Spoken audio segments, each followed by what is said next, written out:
Hello. Hi, everybody.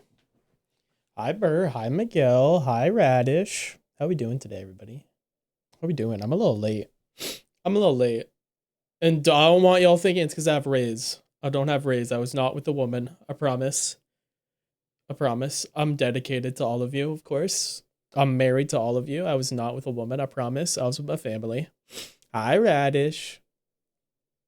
How y'all doing today? How's your Valentine's Day been? Happy Valentine's Day, everybody. Don't we just all love? Most of my day was spent with my family. We hadn't seen my grandpa since before Christmas, so we went and saw him today and got dinner with him. Yeah, I would never cheat on chat. I would never cheat on chat. I'm dedicated. I'm dedicated. I would never cheat on you guys. But yeah, we went to a restaurant, got some dinner, finally exchanged Christmas gifts. It was nice and chill. But it sucks right now. Right now, I don't have any data on my phone, so like I had no access to my phone the whole time. All I could do was listen to music. So like luckily I got through the car ride parts. Listen to music and read the absolute Martian Manhunter comics that I had downloaded. Which I'm working on catching up on right now because it's kind of peak. It's kind of peak. All the absolute comics have been good, but I'll be honest. So I haven't read all of them.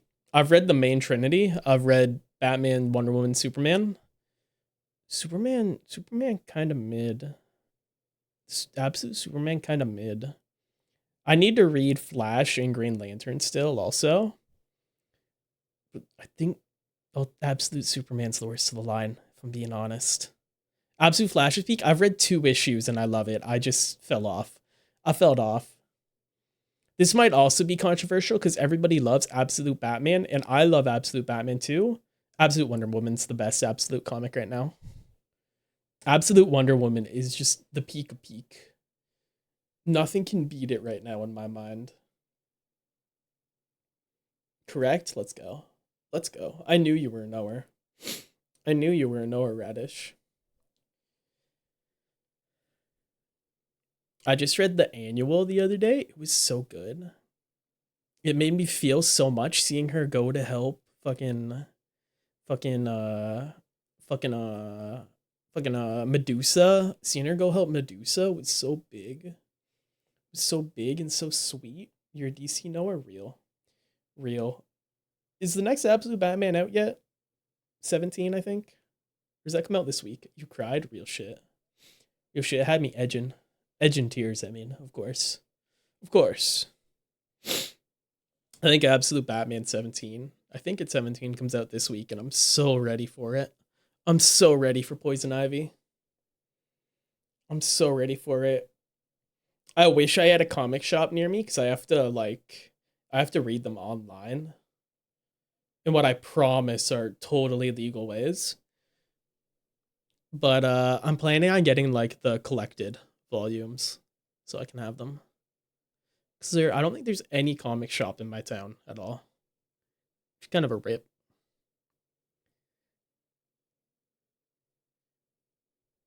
And then I know they put out the cover for 18 came out and it has fucking absolute what are they called? The owl people. The owl people. What what are they called? It's exited my brain. They were in New 52. It'll come. It'll come to me. It'll come to me. Court of Owls. That's what it's called. I saw the next cover has Court of Owls on them, which can be so big. Okay, gamers. You knew I'd get there. Yeah, you had faith. You had faith. You had faith. That's some of the only New 52 I read was Court of Owls. I love Batman Zero Year, so that was another one I read, but I haven't read a ton of New 52. Anyways, you may be wondering why our title says a date with you and me and question mark. Do you guys want to see who we're dating tonight? You guys want to see who we're having a date with? I don't think you guys are ready for who we're having a date with. Fucking cut the music. Cut the music. Cut the music. You guys aren't ready for this. You guys aren't ready for this. It's not death. It's not death. That's right. It's Colonel Sanders. That's right. We're dating Colonel Sanders. I love you, Colonel Sanders. This is gonna be finger licking good, guys. It's gonna be finger licking good. I've never played this game. I know it's been out for like 6 or 7 years, and I've had it in my Steam library since it came out. So we're tapping in now. We're tapping in. It's a good dating sim. We're so up. Finger licking good implies the existence of toe sucking evil. Yup. You know all about that, Miguel. Miguel, you would know so much about toe sucking evil. I just know you would. Okay, gamers, let's tap in. Let's tap in. Oh god, I gotta tell them my name. Reckon. Easy. That's the first question. Let's find out. Shit. Shit, you trying to get evil on these toes? Trying to get devious? You sleep softly as the morning sun casts a warm glow through the window of your modest student apartment. The world is peaceful and serene. Enjoy your lurk, TKB cat. You could stay in the moment forever. Or you can wake up now. Your first day of culinary school is no time to sleep in. Smack that clock up in that. We got a colonel to go meet. And to go lick the toes of. I mean lick the fingers of. Lying in bed, you stare at the ceiling. Think about everything that awaits you at the prestigious University of Cooking School. Academy for Learning. I got there in the end, guys. Your mind begins to wander. Who will be there? What will you cook? What should you wear? Time begins to fly by. You find your imagination getting away from you. You'll need to take this seriously. Allow yourself to daydream a bit, thinking about the future. It's here, finally. Your first day of culinary school. So many dishes to prepare, so many students to meet. Your mind is swimming with possibilities when you realize you're running late. You grab a biscuit, burst out the door in a hurry. Delicious. Just what you need to wake up those taste buds. I'm sorry, KFC. Your biscuits aren't that great. I'm sorry, KFC. If I had to get a biscuit, I'm going to Popeyes. I don't mean to like personally offend you, but the Popeyes biscuits can get it. I don't care if it's dry as fuck. We're still hitting it. Yikes. You're in such a hurry, in fact, you forgot to put on any deodorant before running out the door. You're sweating buckets as you rush to arrive on time. Uh-oh. Does KFC not have the biscuits anymore? I feel like my KFC still has the biscuits. Standing in the quad, you gaze upon the magnificent University of Cooking School Academy for Learning. That is a mouthful of a name. Here comes your lifelong best friend, Miriam. No, they do? Fair enough. Oh, she's cute. You can't have them? That's a rip. That's a rip. I feel so bad for you, Radish. She's the most adorably awkward person you've ever met. You absolutely love her for it. Good morning, Drekken. Are you excited for the first day of the rest of our lives? A, B, or C? I'm gonna say C. You can't have any KFC? That's such a rip. Do they use peanut oil or something and you're allergic to peanut or something like that? Or is it just something in the KFC? That's so sad. I miss having KFC. Celiac? Fuck. I can eat KFC. There's one KFC in my town, and it is god-awful. It is the worst KFC I've ever experienced in my life. Every time, even if you order ahead for pickup, they won't have the food ready.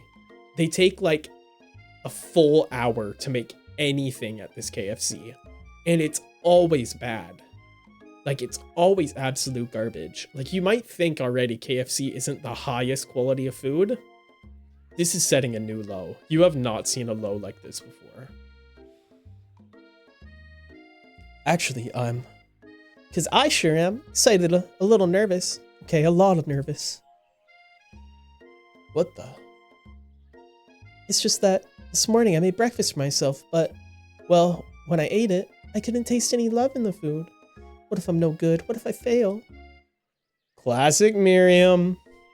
Raised by Master Chef parents, she's always held herself to a very high standard. Ever since we were little babies playing together, you rescued me from that quicksand box. It's been clear to me that you're the most loving, caring person I know. You're gonna do great. With University of Cooking School Academy for Learning's famous 3-day only semester, damn, they teach us up quick here. And we have dorms? We're living in dorms for it seems like I was living in a dorm for a 3-day semester school. Damn, that's like maybe like, how many semesters do you do? Like 8 total maybe? I'm afraid of being left behind and never catching up. A sweet girl, Miriam. A sweet girl. Miriam has always had a flair for the dramatic. This summer, she got so nervous about her first kiss that she chipped her tooth practicing on a mannequin. How the fuck do you make that on a mannequin? Should you pep talk her or change the subject to give her some relief? Let's pep talk her. Remember last month when we saw that fortune teller and had our tarot cards read? The lady with the mask who gave me nightmares? I've been trying to forget. I know she looked spooky, but she was so sweet. She told you that you were destined for great things. Remember that card with the fancy looking tower? And the other card featuring the handsome fellow in a red suit? I've been waiting for so long to meet a handsome fellow I could call my own. I'm sure the Colonel will pep you right up, girl. I'm sure you will soon. In no time we'll be graduating. You'll be delighting the world with your heartfelt cooking in no time. As you talk Miriam up, you can feel her nerves begin to ease. You know what? Maybe I can't talk. Maybe everything will be okay after all. And if not, at least I have these killer bangs. Yeah, you do, girl. Fuck yeah. Can you believe I cut them myself? You can definitely believe it. Now we gotta hype her up. You can't think that. Omnipotent voice in video game. I can't believe it. Before you can get another word out, you're rudely interrupted when someone smacks your books and custom engraved measuring spoons out of your hands and onto the ground. What fucking asshole would do this to me? Hey! Oh, never mind. Shit, forget the Colonel. Okay, that spelling of Ashley is a little crazy. That's a little too much for me. It's Ashley, your arch rival. She's totally evil. You can't help but be filled with jealousy. She can get anything she wants and she knows it. Hello, Ashley. Oh, I didn't see you there, chicken shins. What the fuck? Fuck did I do to her, man? You hate that name so much, and especially how that one is spelled. This one is spelled so fuck acidly. This is such a fuck ass spelling of Ashley. Like, what do you mean? You leave Drekken's shins alone. They're perfectly normal shins. Ugh, you can't stand Ashley. Even her name is annoying. Type shit game, type shit. You know for a fact that it's actually Ashley, spelled A-S-H-L-E-Y. But she had to add extra letters to make herself feel better than everyone. Nah, it makes you look like a fucking loser. If anyone here knows what perfect shins looks like, it's us. The fuck? We're not gonna let you or your really weird insults get to us. Across the quad, you see Ashley's best friend, Van Van the Man Man, has stopped. You see your best friend, Van Van the Man Man, has stopped to look at his own reflection in the mirror. His pants are so tight, you can see him casually working out his glutes while he styles his hair. No lie, they're rocking glutes. Van Van. Oh my god. He's pretty handsome. Is that just his chest? Is his apron his chef coat? That's kind of crazy. That's kind of crazy. You rang? Never been sure what their arrangement is. As long as you've known them, Ashley and Van have been just as close as you and Miriam, but substantially more devious. Don't tell me he's evil. Don't tell me he's evil. He's wearing like a virgin killer sweater type of chef's coat. Do you know what I mean by that? Well, I guess that would have no back. This looks like it has a back. This just has no sides at all. The fit goes crazy. Can't believe the University of Cooking School Academy for Learning would ever allow people like you to attend as students. I know, right? You'd think they just hand us our diplomas now. Maybe hire us on as professors. You amateurs can learn a lot from us. With the first day of school about to start, there's just not time to properly tell these two off, so you resist the urge. Let's go, Miriam. See you later, losers. Oh, what the fuck? As you approach the door, you see a goofy-looking kid pushing hard against the window directly next to it. Bro farted? Oopsie. I think it's broken. You reach forward and easily pull the door handle. Don't tell me this is the teacher. That should do the trick. That should do the trick. Hi, Ati. How you doing, Ati? How we doing? We're playing a dating sim right now.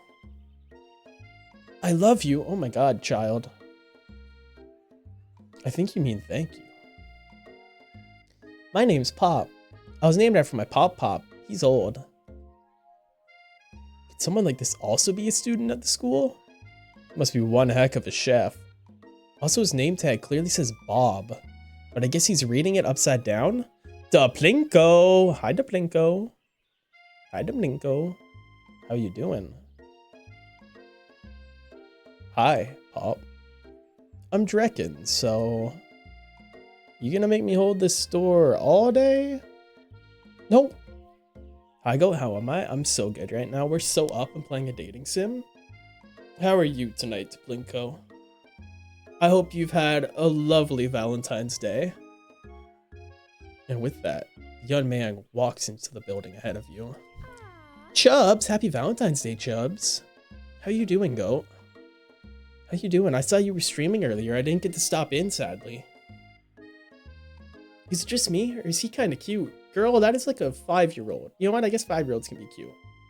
Fair enough. You're talking about a child being cute. Yeah, that checks out. Sorry, I looked at something on my second monitor and it made me laugh. I think it's just you. You're playing a dating sim? Hell yeah. That's what today is for. That's what today was built for. Who needs to have an actual partner when you can just play dating sims? What dating sim were you playing, Chubbs? What dating sim? Was it a fun one? You both shrug your shoulders before following him into the building. You stand at the edge of the room, unsure where to sit. Other students wander in and keep themselves busy chit-chatting. Oh my god, beautiful teacher. Scruffy-looking pooch takes his place at the podium at the front of class. Adorable. You're playing Sucker for Love? I've never heard that, but I'll trust you that it was fun. I'll trust you that it was fun. The name is cute.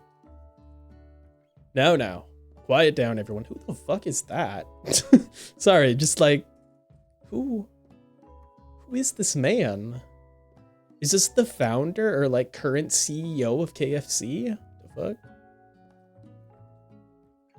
Who is this unreasonably cute pup? And why is he in our culinary class? You must be Sprinkles, head instructor and CEO of UCSAL. Please, call me Professor Dog. I may be cute, and little, and fluffy, but I still demand respect. Woof. Oh yeah, he got me barking. Bro, he's so cute. What the fuck? I love corgis. I love corgis. What? A cute dog is our professor?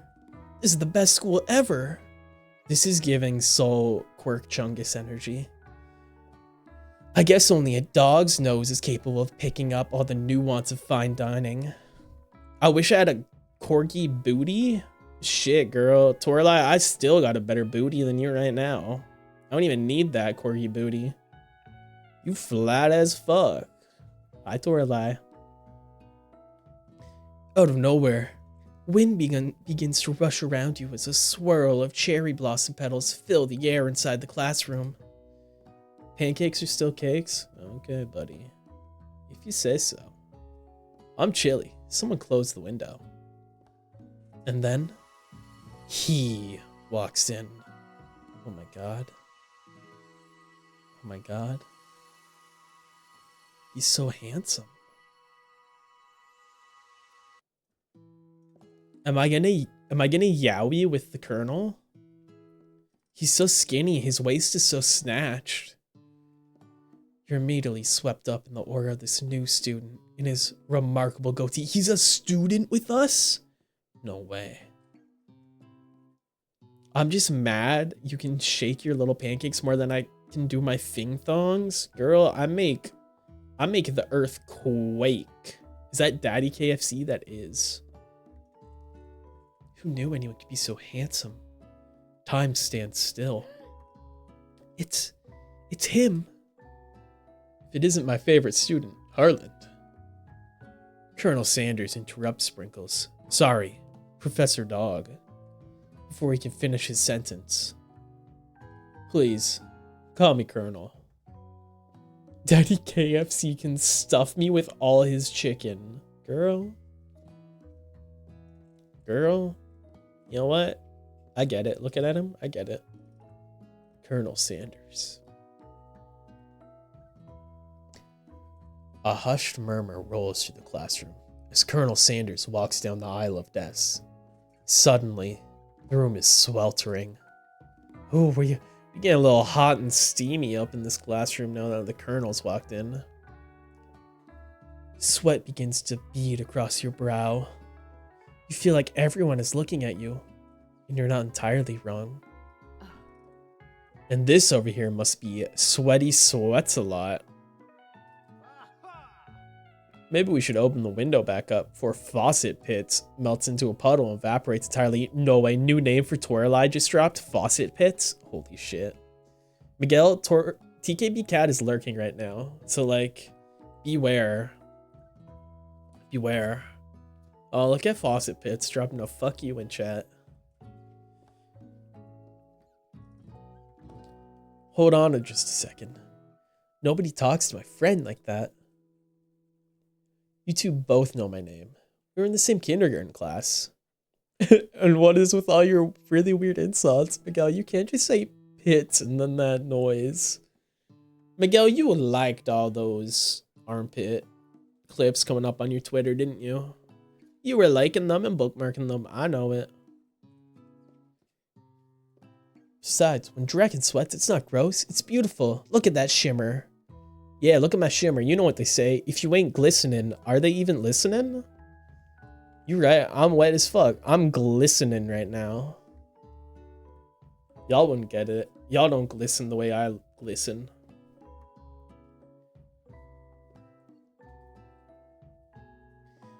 Besides, oh wait.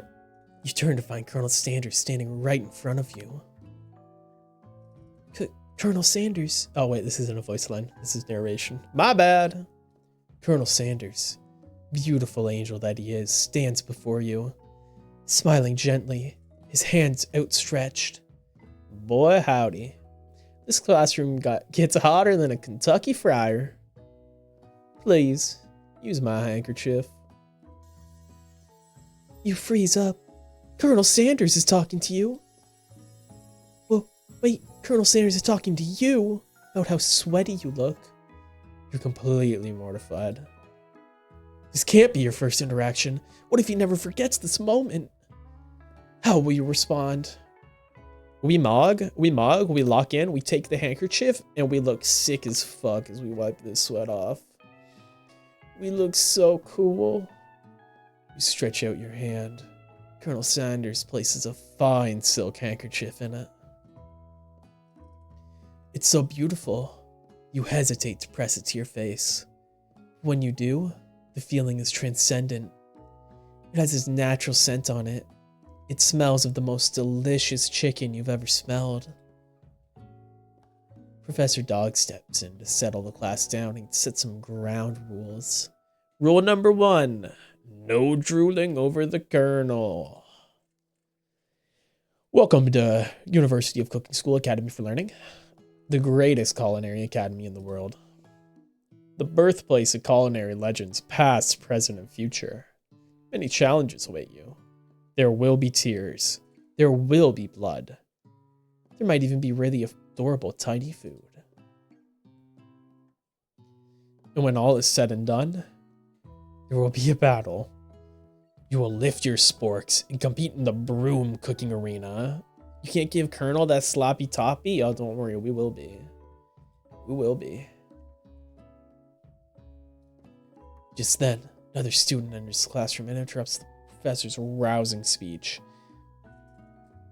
Shit, we'll have him licking his fingers after he's done with us. He'll be licking those fingers crazy style. Who the fuck? I'm not a freak. Hi guys, sorry I'm late. I hope everyone had a good summer. I really miss... Quiet!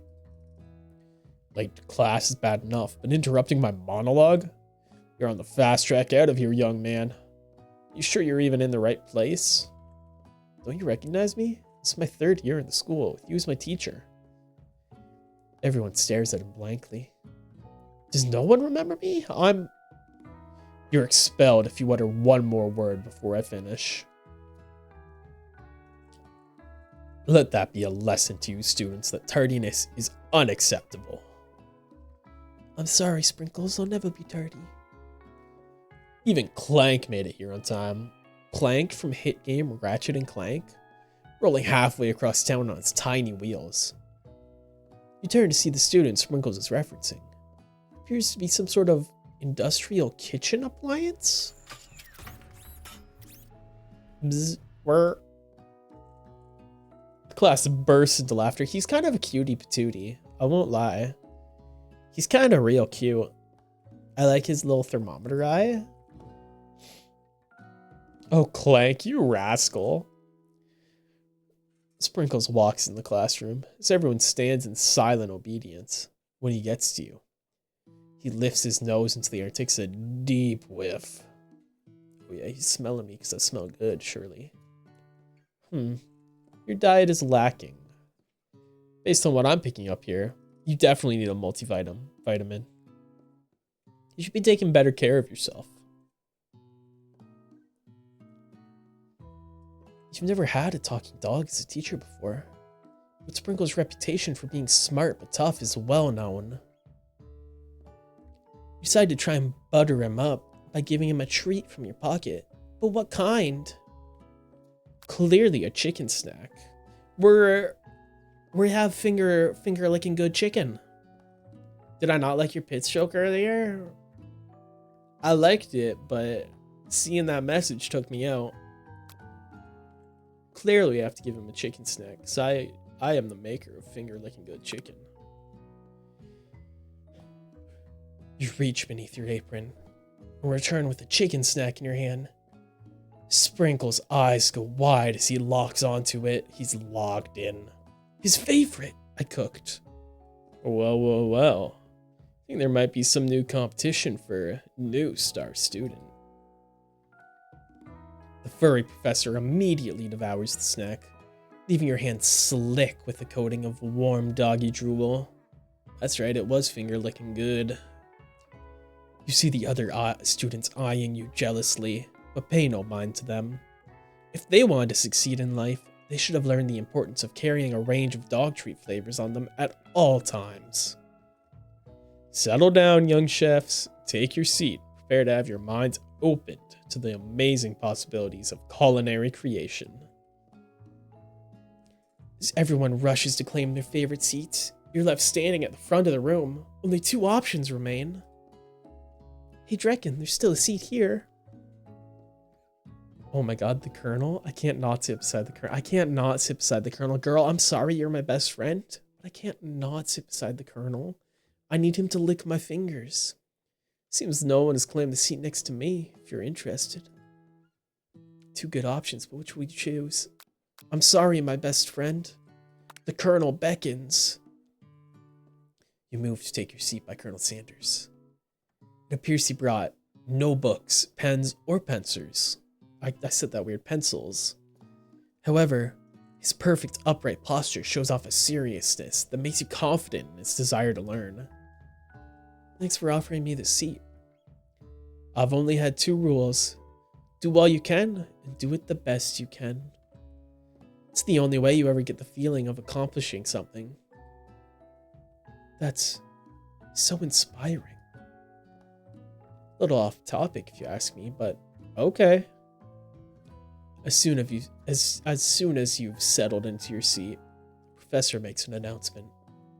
Think fast. It's time for a pop quiz. I know all about chicken. I got this. I for sure know about it. Yay, a quiz for me. Quiz about me. You cooked, Pop. Got him with that one. You got us all chuckling right now. We all laughing. We all laugh in big style for you right now, Pop. Don't worry. This incredibly important and surprisingly short quiz will tell me if you were ready for life at culinary school. Guys, I can't fail it. Keep your knives sharp and your focus sharper. Here comes question 1. If train A is traveling to point B and train B is traveling to point B, or point A, how important is it to wash your hands before cooking? Extremely. Looking at you, Pop. That's right. Forest is to trees, as chicken is to feather. That's right. What is the most efficient eating utensil ever created? A spork. That's right. I'm cooking. Holy shit, I'm cooking. I'm him. I'm him. I'm Himothy. There's never been a more him. What food is best for a broken heart? Anything as long as it's prepared with love and not too much salt. That's right. Pumping my fist right now, not that you guys can see. I'm fist in the air right now. Is Sprinkles a good boy? He's a talky dog that teaches at culinary school. He is the best boy. That's right. Your total score is 5 out of 5. Wow. Be honest. Did you cheat? You look up to see that Colonel Sanders has been watching tally your score. He's impressed. He want me. I know we just met, but I have to confess. I think you have a beautiful brain. He want me. You want me so hard. Hot diggity, Drekken. You just scored some major Colonel Sanders points with that performance. May I have your attention, students? I have an important announcement to make. Time for lunch. Wow. The cafeteria is as nice as any restaurant you've ever eaten at. It makes sense that a school dedicated to cooking would also be serious about eating. A delicious fragrance wafts through the room and tickles the end of your nose. Your mouth waters. This entire stream just reminded me of the D&D session where we read that Thanos diaper bit and was tweaking. Oh, that was certainly a session. What was the line? It was like, oh god, I can't even remember. That whole tweet is awful. I saw it the other day. Somebody photoshopped a picture to make it look like Chibi Reviews tweeted that. Wow, did Thanos crap in this diaper?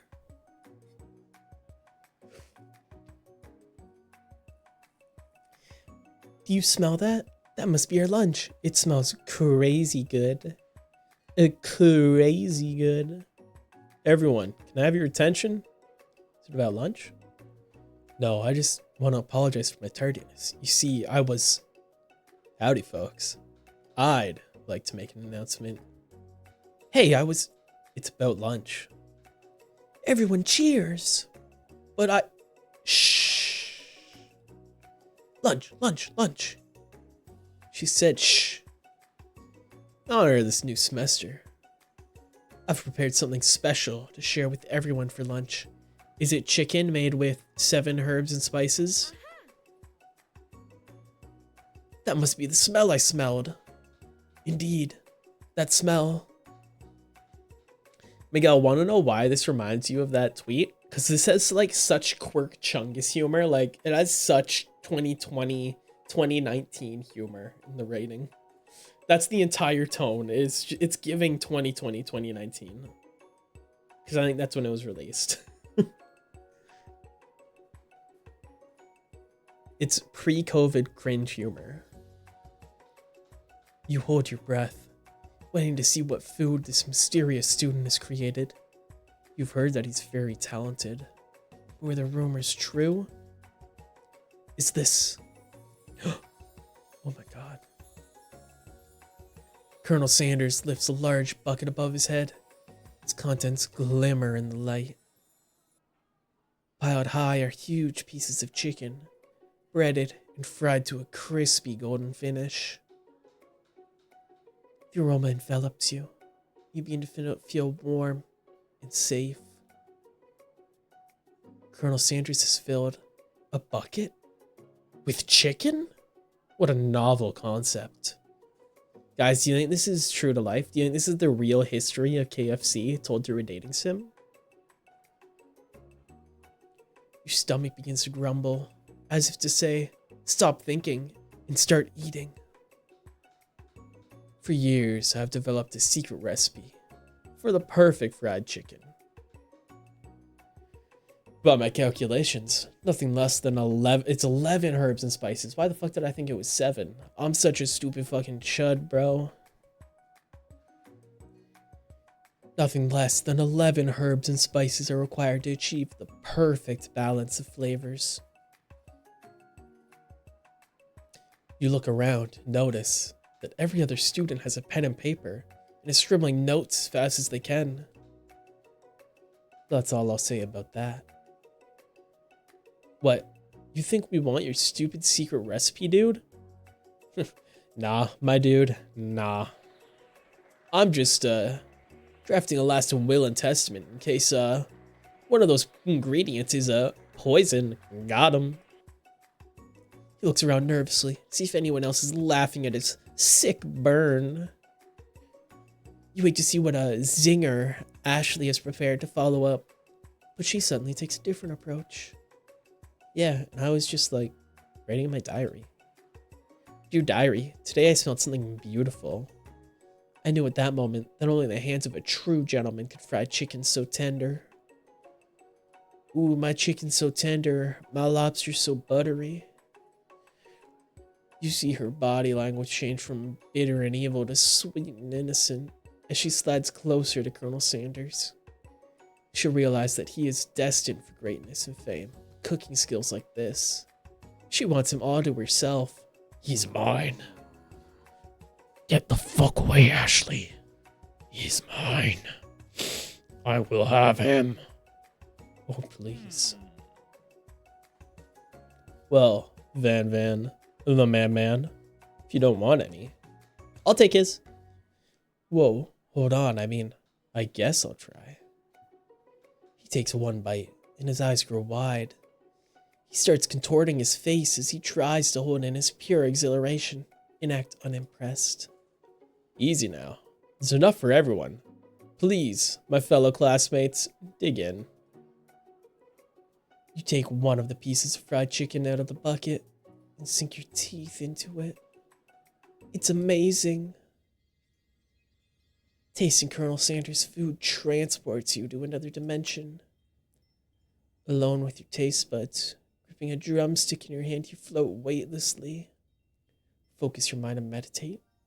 Savor the moment. We're gonna savor the moment and everything that it tells you about Colonel Sanders' culinary heart. The flavors in your mouth are beautiful, pure, heavenly. What a guy.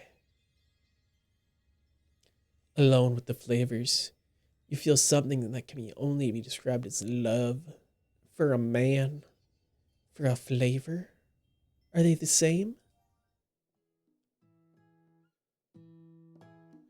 After tasting his food, I can't stop reading. Sorry, I got stun locked. On my other monitor, I have someone's stream open and there's just an mpreg clippy. I'm sorry, it kind of stun locked me for a second. After tasting his food, you try to get some one-on-one time with Colonel Sanders. You approach. Colonel Sanders smiles ever so softly as you approach. He stops what he's doing and allows you to break the silence. Colonel, I wondered if I could talk to you for a second. Anything for a fellow chef. What exactly was on that chicken? How bold to come out and ask. It's an idea I have for a new combination of flavors that will make me my fortune and establish my legacy for all time as I open a chain of highly successful fried chicken restaurants. No big deal. It's just you and me here talking. I can keep a secret. In fact, I've got some of my own that I'd be willing to trade. What's the rush? Semester's only getting started. Got 2 more whole days to get to know each other. He's clearly not going to give it up easily, but doesn't hurt to be persistent. You know what they say about secrets, Colonel? Shouldn't learning be fun? You've got moxie. Give you that. Colonel Sanders looks both ways to make sure you're truly alone, then leans in. You can feel his warmth, his warm breath as he whispers. Ooh, I feel it tingling my ears, guys. Just one ingredient, but you can't tell. It's something my great-grandmother taught me. Alright, bro. Listen. Chill the fuck out. Hey, it's the game. It's the game. I'm just playing into the game, okay? Okay, I'm just locked in on the game. Can you blame me? Censored? Wow! You'd never have guessed that. In fact, you're not even sure where you'd get some if you searched. While you're warped in that huge revelation, you notice that Colonel Sanders has disappeared. While everyone else is still in the cafeteria, you decide to look for him. I need him on my lips, bro. You find Colonel Sanders outside, standing in the quad. Oh, it's you again. Howdy. Sometimes I like to come outside and look at the school buildings. Think about how my story will continue on after I graduated. It sounds like you have big plans, Colonel Saunders, son. I dare say, the biggest. I will leave my mark on this world. You can bet on that. Alone together for the first time. You figure now is the perfect moment to show your personality to him. Nag him to show your own strength. No. Wow him with a big idea. To add an additional ingredient to really spice things up. No, we can't try and one-up his recipe. We're gonna be modest but thoughtful. Well, I just really wanted to tell you that I really enjoyed your food, Senpai. Now you've got its attention. The flavors were complex but comforting. The interplay between salty, savory, and peppery, it was perfect. Did you clip me saying, Senpai? I appreciate the compliment, Draken. I'm sure you'll be a big success. I know we've only met today. Well, I'm starting to feel the same about you. Senpai? Hi, Cammy. Welcome in, Cammy. With that big wide chest. I want to suck that chicken bone dry. That's crazy, Torlai. That's crazy, Torlai. We should head back inside. The next lesson starts soon. Cammy, how you doing? How's Jaws Hear Me Out's going? I have them on my second monitor. I was there for him to see my first one. I have it on my second monitor, waiting for him to get to my second one. Cammy, you've clearly seen Wilder because you've been watching Jaws tonight. His fucking, all the Hear Me Outs are crazy. I saw Big Weld made the list. And he has Mpreg Clippy up there right now. You step into the massive cooking arena, where the afternoon lesson will take place. Each student gets an oven, and all the tools and ingredients they could need.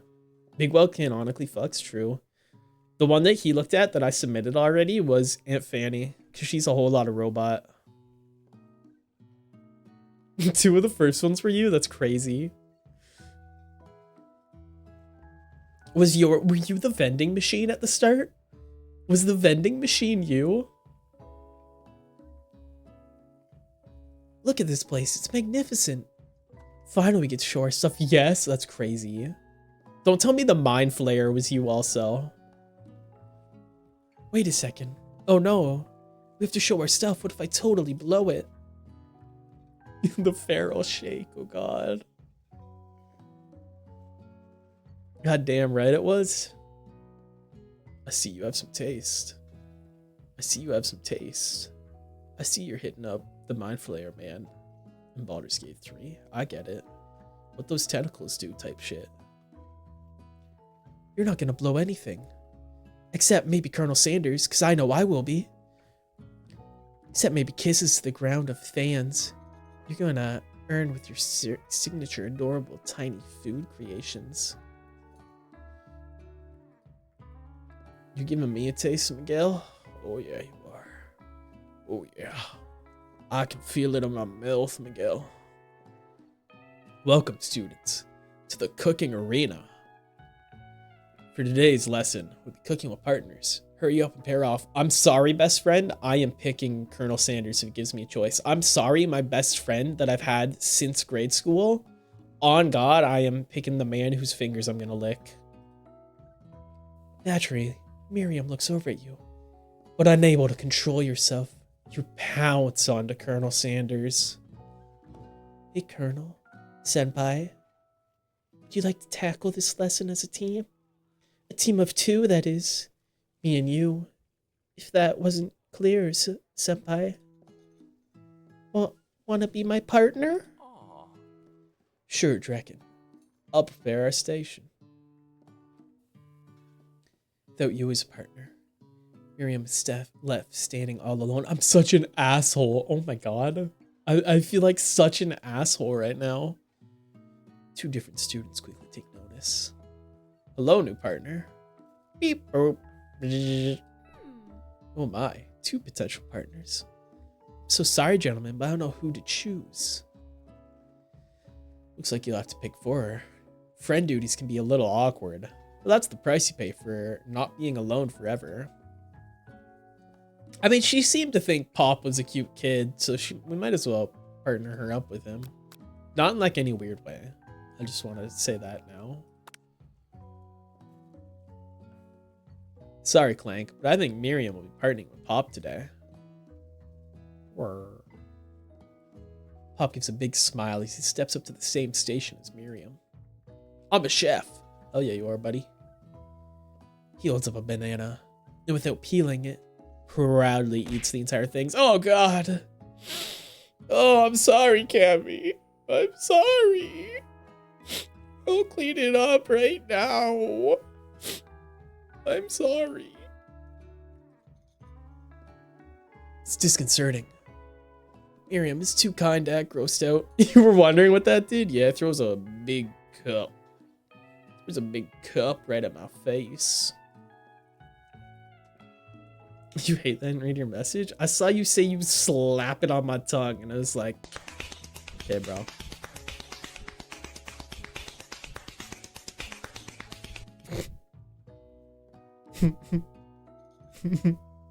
I love that, Redeem.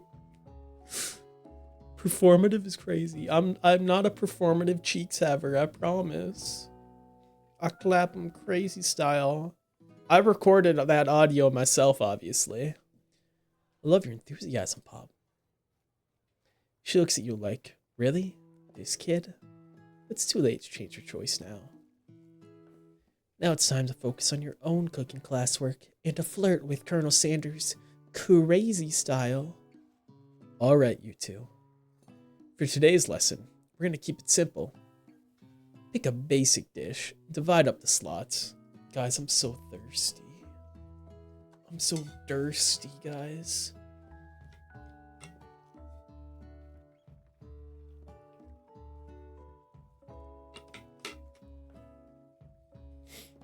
No chef is an island. Takes 2 flints to make a fire. You get the idea. I thought it takes a flint and a steel. Did Minecraft lie to me? Which dish do you suggest to your partner, Colonel Sanders? Steak tartare seems easy enough. Using octopus would blow Colonel Sanders' mind. Your grandmother's mashed potatoes and gravy, I feel like he's a simple man. He's a simple man who's gonna appreciate my grandmama's mashed potatoes and gravy. I've always been something of a down-home chef, senpai. I was thinking we could make something warm, inviting, comforting. Maybe mashed potatoes? And gravy! I couldn't imagine one without the other. Just like me and you, senpai.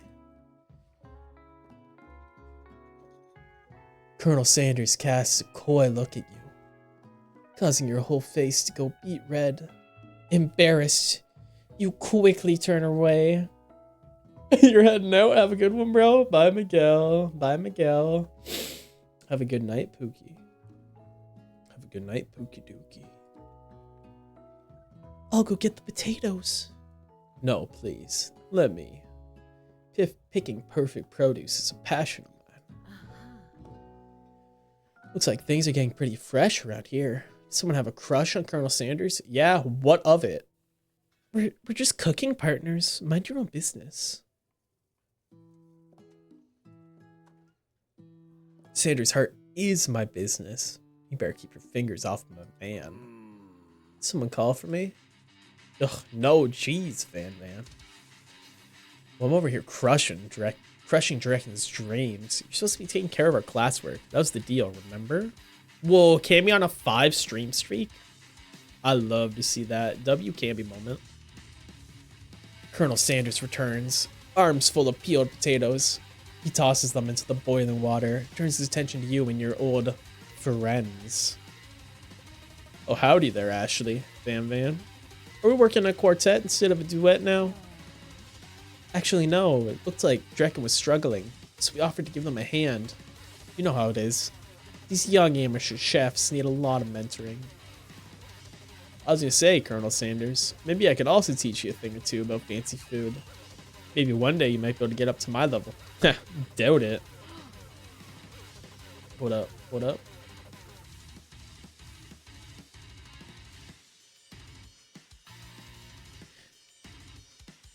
Don't be rude, Van.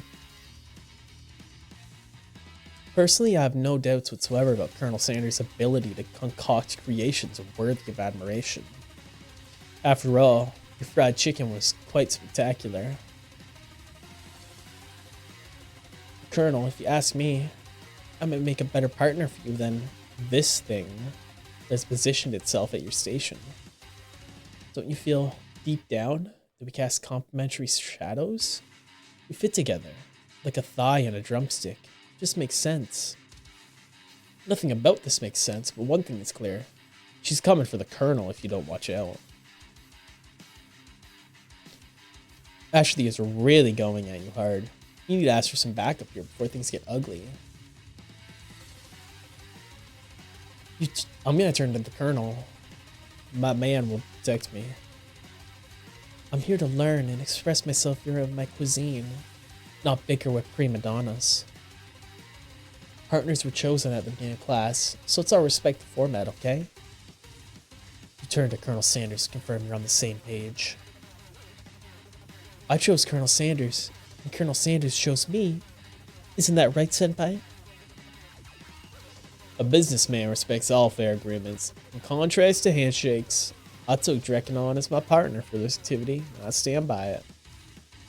Based on your team's behavior, I'd say you're a perfect match for each other.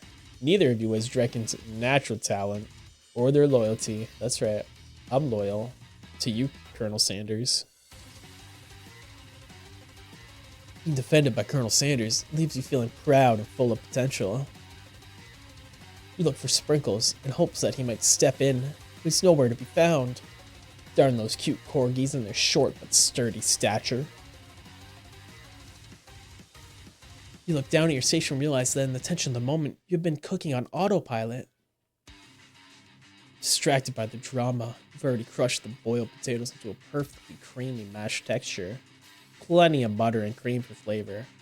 It's as if your natural passion guided you through the steps you know so well while your attention was elsewhere.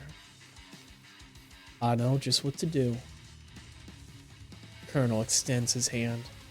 He's holding a beautiful white porcelain gravy boat, out of which pours a smooth brown gravy, smothering the nearly finished potato dish.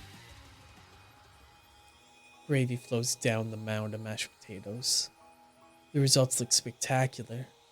Granny would be very proud.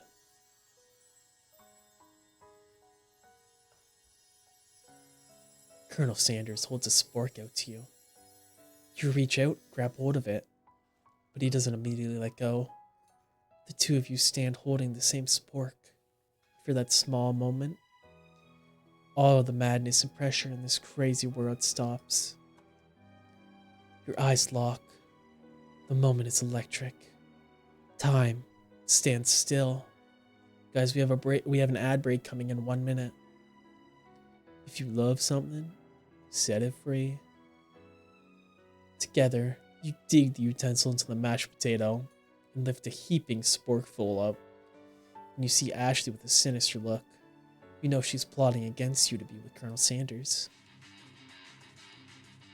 And then, filled with rage and without thinking, you fling the sporkful of mashed potatoes right into Ashley's stupid, beautiful face. Van, do something, do something. Scooping up a fingerful, Van tastes the dripping mashed potato and gravy and realizes that's delicious. Horrified by this revelation, he slinks away. Will he ever be able to cook something with so much love and integrity? Hold on there, Drekken. You do not waste food in the broom cooking arena. Colonel Sanders, I expect better from you. If you throw one more spoonful, you both are prepared to eat it from wherever it lands. Can I has potatoes face? Shut the fuck up, Pop. Fucking child.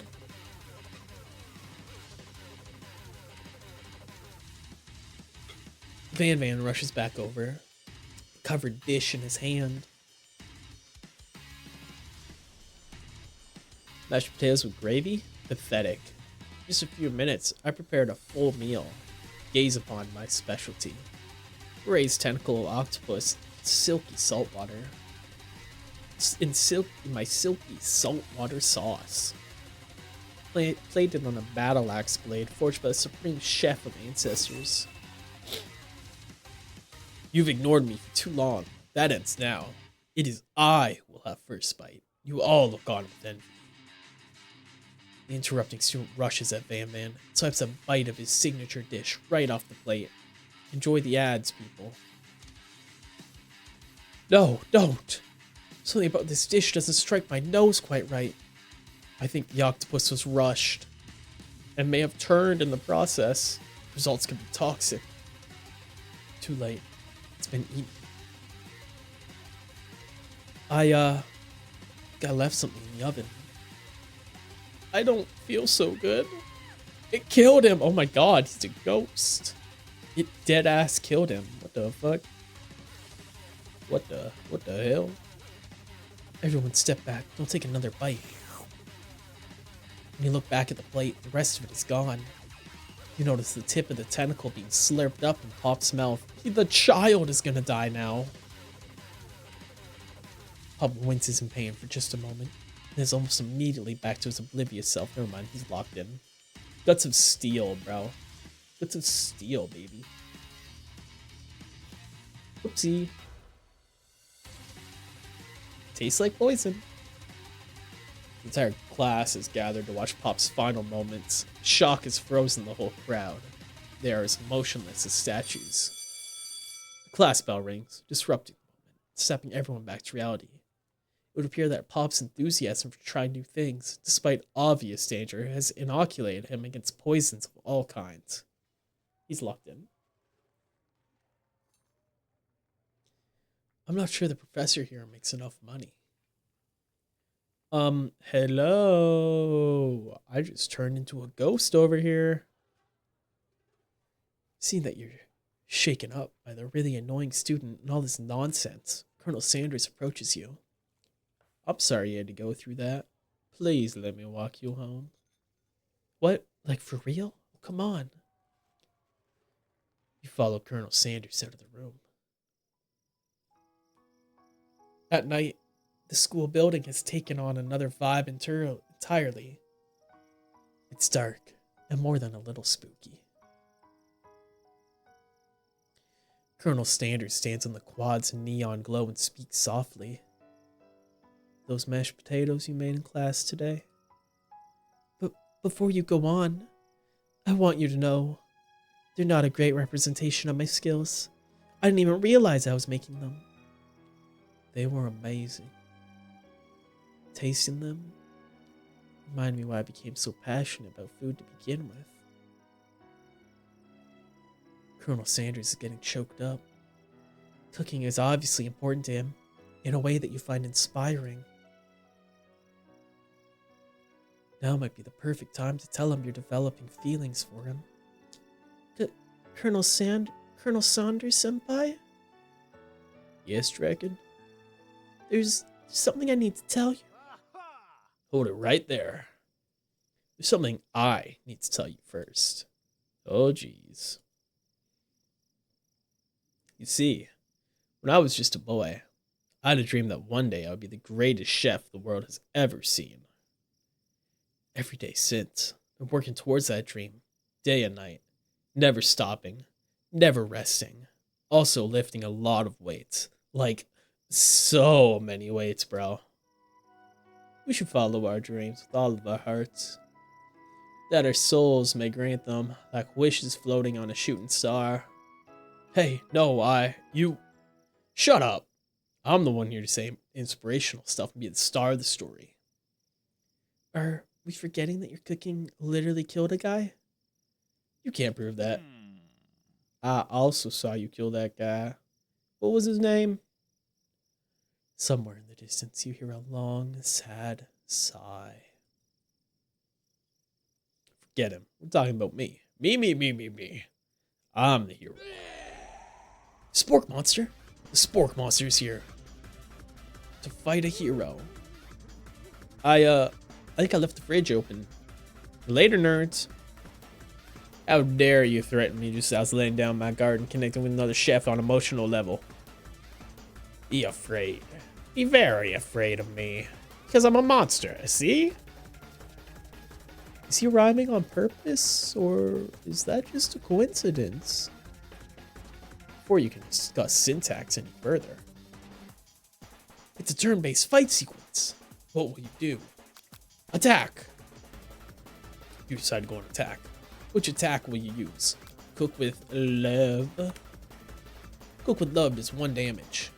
It just got real. That attack really upset Spork Monster. Spork Monster goes on the attack. They spit hot gravy at you. You take 1 damage. We're gonna defend. You decide to defend. Which defense will you use? Trepidation, baby. You continue to stay back and endure whatever comes your way. Seems like a pretty weird strategy, but okay, sure. You do you. Spork Monster focuses their mashed mind and draws an energy from Mother Earth itself. They grow larger and more intimidating. How will you respond? Fuck, bro. Attack. Does 1 damage. Spork Monster, no quitter. Buffed up and ready to rumble. They go on the attack once again. Use utensil. I take 2 damage from attack. If I take much more damage, I'm not gonna survive. Attack. Decide to attack. Cook with love. Spork Monster's oozing cheese sauce onto the lawn of the quad. I wonder if he's gonna have to clean that up. Feeling vulnerable, Spork Monster prepares for its ultimate attack, Rounded Edge. Vile villain. Your reign of terror stops here. Colonel Sanders summons the energy of 1,000 chickens. Pot Pie Power Pinch. Pot Pie Power Pinch does 10 damage. Spork Monster is defeated. You saved me, Senpai. An injured Spork Monster spews steam into the night. Spare this wretched beast. You manage to tamp down your disgust of that sight of this gnarly beast long enough to realize that he's still a living creature with a poor soul who deserves your pity, not your wrath. Gone, beast. Don't you dare come back for a follow-up encounter tomorrow. I won't forget this, and I certainly won't be back like you said. The spork monster scuttles off into the night. The monster defeated left behind a special item. It appears at first to be a cookbook, but upon closer inspection it's so much more. It's a book of magic spells with a golden chicken on the cover. You open the cover and find a library card tucked inside. The last name to have signed it out is Borko. Borko. That name sounds strangely familiar. Your blood is pumping as you stand in the quiet of the night, holding the mysterious book in your hands. As you come down from the battle buzz, you realize that your final attack has left you completely depleted. The world around you begins to fade away.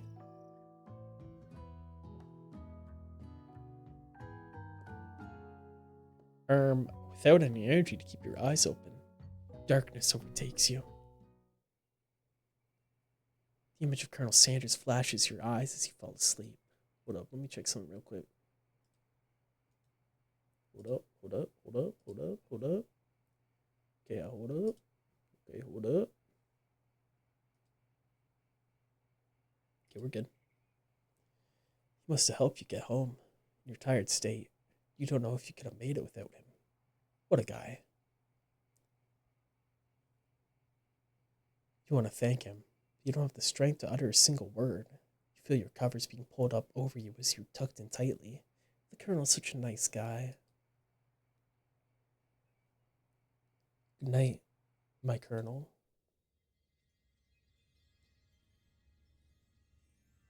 In your dream, you're together with Colonel Sanders.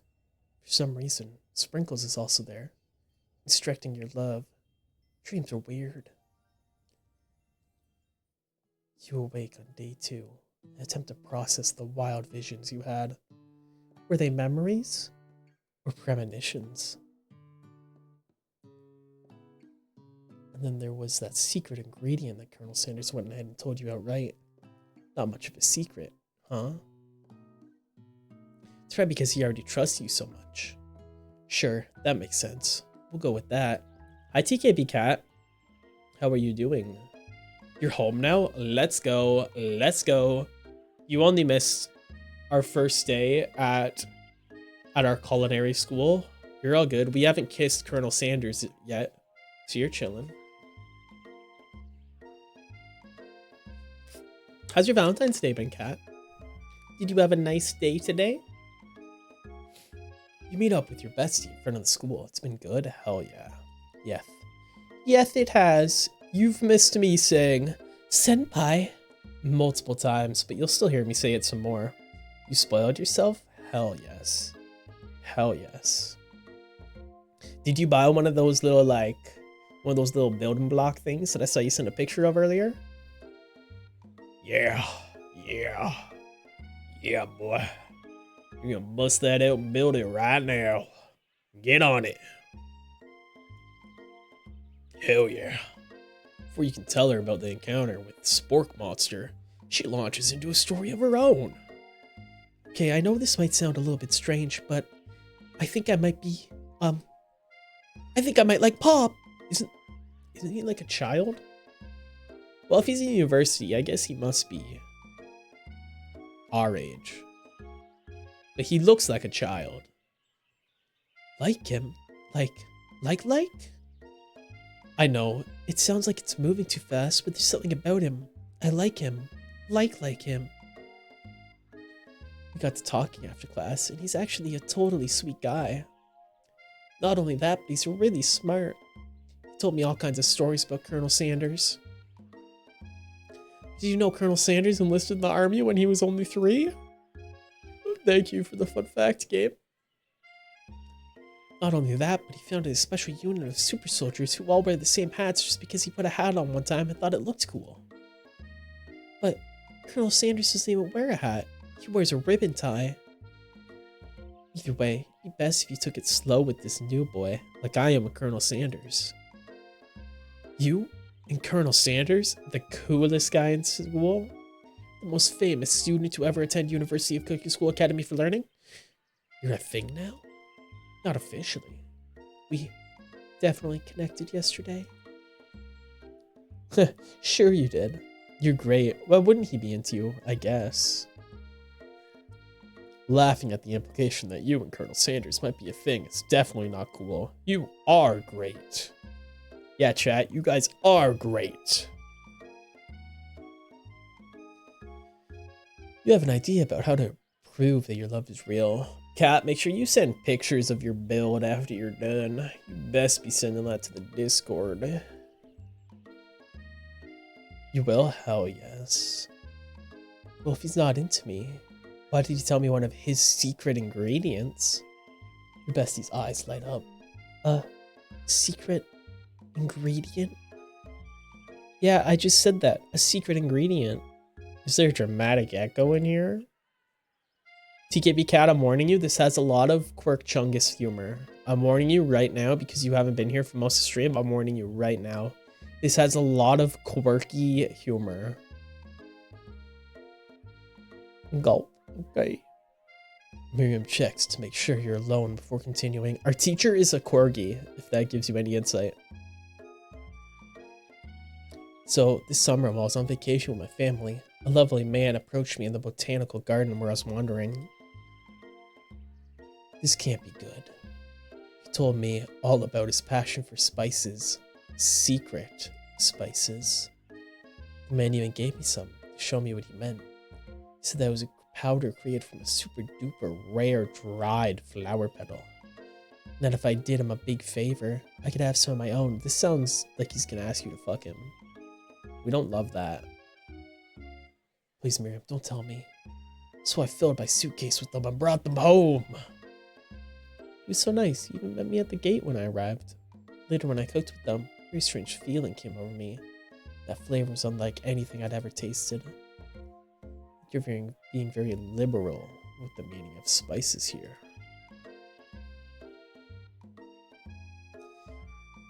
Whatever. Anyhow, both share an interest in cooking, so we've stayed in touch, you know, like pen pals. I bet he would love to know more about new spices. Well, I'm definitely not supposed to share Colonel Sanders' secret recipe. Besides, I only know the one ingredient, so I doubt it'd be much use to anyone. Please, please, please. You mean the world to me. No one has to know what came from you or from Colonel Sanders. What do you think? Should you protect Colonel Sanders' secret or share it with your bestie? I gotta keep it secret. The Colonel told me that in confidence because we're lovers. Because we're both finger licking good for each other. I gotta make up a fake ingredient. You get it, TKP Cat. You quickly think of a fake ingredient, and I don't know, how about... It was Eye of Newt. I know, it sounds like some kind of a witch potion. What can you do? Eye of Newt. Wow! Her eyes light up, imagining such a thing. You figure that you've satisfied her curiosity and she'll move on. However, she immediately turns around and some thumb typing on her phone that you can't quite see. That's probably not good. Before you can ask her to confirm that she was definitely not texting secrets to other people, you're interrupted. A wind rushes in. Cherry blossoms, petals fill the air. It's Colonel Sanders. He's arriving at school. Hello, sir. Stand back and admire his majestic glory. Colonel Sanders' horse is truly a thing of beauty. Without ever acknowledging that he's being watched, he does a short horse dance before dismounting with a flourish. He slaps the beautiful creature gently on its rear, me next, sending it running free into the countryside. You're so struck by the sight of him that you lose ability to speak coherently. Oh, I didn't realize anyone was watching. Don't worry, he knows his way home. You attempt to compliment Colonel Sanders. The words don't come out exactly right. Oh, what a horseful beaut you have, senpai. I mean, what a horseful beaut you have, dang it! That's what I just said.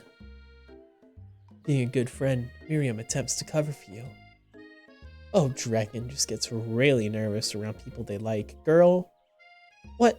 That's not helping. I mean, they got food poisoning. We're up all night. It was gruesome. You should have seen it. She gives you a wink and a smile, as if to say, situation handled. Can't blame a girl for trying. And with that, Colonel Sanders disappears into the school, leaving you and Miriam to follow. When you enter the classroom, you see your two rivals enter. Ashley, spelt Aeshleigh, and Van Van are doing something bad. By the way they're hiding, you know it must be really bad. Like counterfeiting recipes bad. Experimenting with restricted ingredients bad. You can't just do that. Summoning a demon bad. Try and get a peek over Van Van's hulking shoulder. This is the type of guy that I imagine TKB Cat wants to go for in this game. I feel like TKB Cat fucks with the pompadour. Huh? Or her. Maybe her too. I feel like you want a big himbo. Am I wrong? But he sees you coming. You want a Caleb? Okay, bro. Okay, bro. Okay, bro. Thirsting over a fictional character when you can be thirsting over this other fictional character. Or thirsting over Colonel Sanders himself. Whoa there, little one. Not sure you're ready to handle this. Why don't you make like a bee and mind your own wax, honey? Don't stop acting immature. Act like you're not interested in them. You sit near the rivals. Leave your back turned to them. You even hear Van mutter something that sounds a bit like a magic spell. However, he notices you eavesdropping. You try and cover your track and improvise an excuse. It's time for class, and you're distracting the rest of us who want to learn. Now you've upset them. Oh, and you're the Emperor of Cooking, are you? You make the rules. I'm not sure you'd know a good meal if it ate you. Being the best chef in the world takes more than just culinary school skills. It takes creativity. It takes panache. It doesn't hurt. She's a little evil. You finally get a look at what they were hiding. You instantly recognize it. It's a book, just like the one you found after your encounter with the spork monster. That's the same book I found in the quad last night. Ashley immediately elbows Van Van, who hides the book behind his back. I don't know what you're talking about. That book is a family heirloom, and its contents are secret. You notice they haven't just been studying the book. They've got Pop into the wall, and they're tossing potato skins at him as he tries to catch them in his mouth. Pop? No, not my goat, Pop. We're playing. Before you can dig in any further, you're interrupted by the arrival of more students. It's almost time for class. Beep, beep. Clank must be running late. He's in such a hurry that he rolls right over Van's meaty foot. Rolls right over Van's meat. Hey, watch it, you bucket of bolts. You watch how you talk to him. He didn't do anything. Bzz, womp. Who do you think you're talking to? I've never heard such language. Bucket of bolts, yup. Not even from a standing mixer. Womp womp. No, your mother was a stand mixer. Bzz. Van jumps to attack Clank. Clank shocks Van Van, sending him flying across the room. Protect me, Colonel Sanders. These crazed men are about to come to blows. These crazed men are about to blow each other. I think it must be over me, but I'm not interested in either of them. That's totally what the line said, trust. Ashley's tone has completely changed in an instant. She bats her eyelashes at Colonel Sanders. Surely he must know that this is a ruse, right? Gentlemen, get a hold of yourselves. Save it for the arena at least. Or don't. Honestly, what do I care? I've got lofty career aspirations to focus on. Maybe I can help you with your business plan. Just then, Sprinkles arrives to signal the true start of the class day. He's panting, which doesn't seem that abnormal. He's a professor, but he's also a dog. I'm so quirky. Students, please take your seats. I apologize for my late arrival. I spent the morning chasing a car all around town. My tiny legs are very, very tired. But I'm here now, and I hope you're ready to learn. Rub his furry dog belly. Rub his belly. He loves it. After he catches his breath, Sprinkles regains control of the room. Is it chill to rub your professor's belly? Is it chill to start rubbing the belly of your professor? Without further ado, review the global history of my favorite fowl, the chicken. Maybe not, I don't know.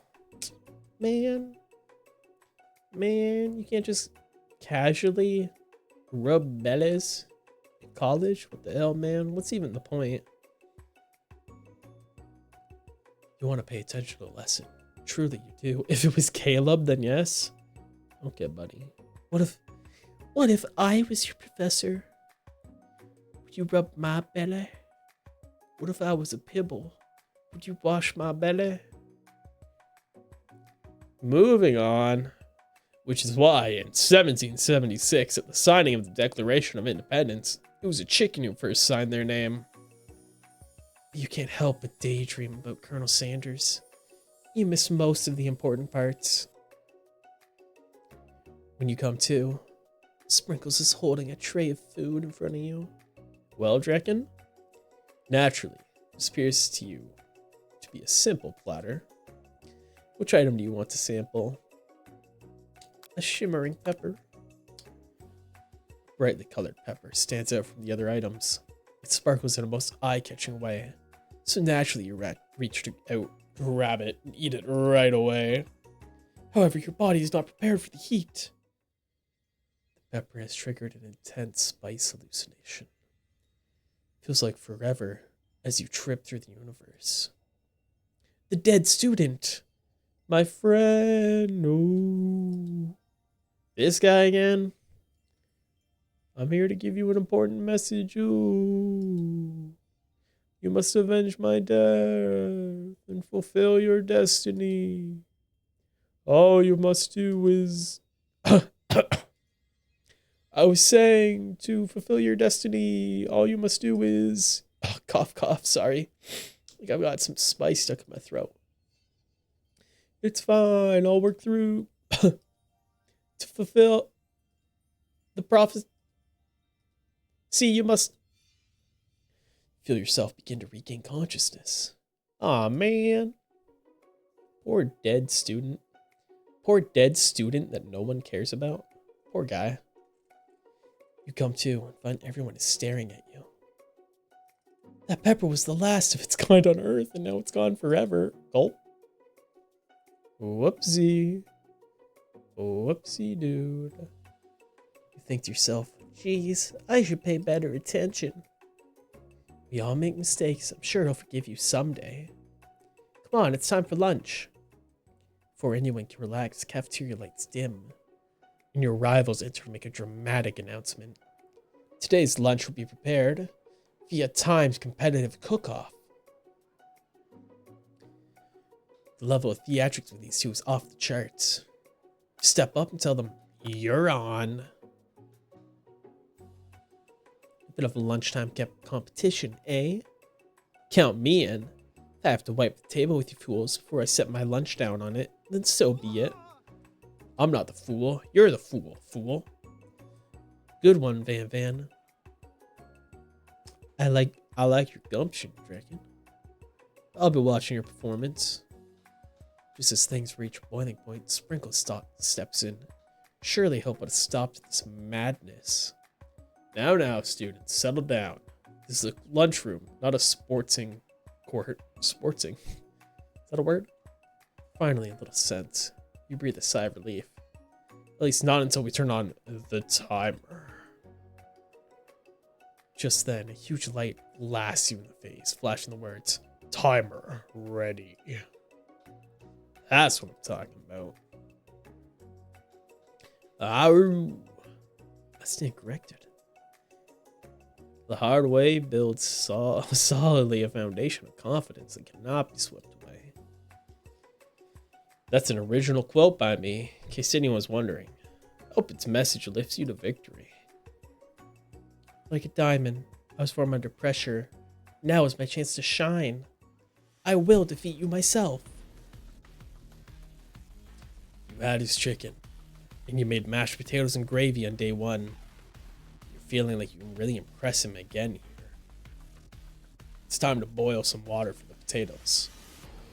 Think fast. If the timer runs down, you'll be forced to pick randomly. Oh fuck. Which temperature does water boil at? 100 Celsius. That's right, but how would you have ever gotten into school without knowing that? Winner gets to rub my furry belly. Let that enticing offer motivate you. I'd rather rub Colonel's furry belly. You need to season the chicken before you cook it. You don't know Colonel's recipe exactly, but you have an idea. How many herbs and spices did he say use? 11. That's right, I've been listening. That's right, baby. That's right, you might not know all the ingredients yet, but at least you're headed in the right direction. Tail wagging intensifies. Now you've got some basic steps going. It's time to elevate your craft.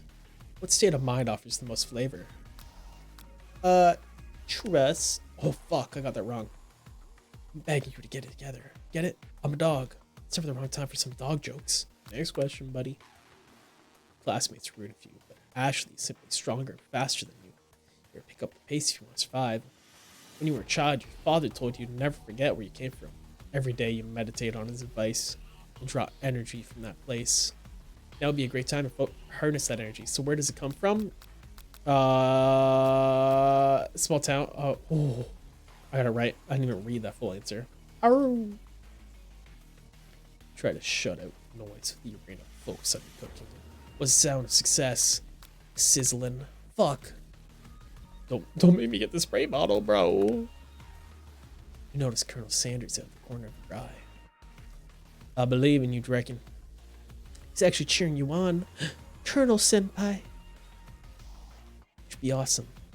Except knowing he's watching you makes you totally forget what you were doing. Now all you can think about is Colonel Sanders. Colonel Sanders' face, blowing a kiss to it. Stranded on a desert island with only one dessert cookbook. Draken throw cheeks for 6 cents and a McChicken? Yeah, why not? Yeah, you're right. Watch this shit. Watch this shit. Watch this shit. Boom. That's right. That's right.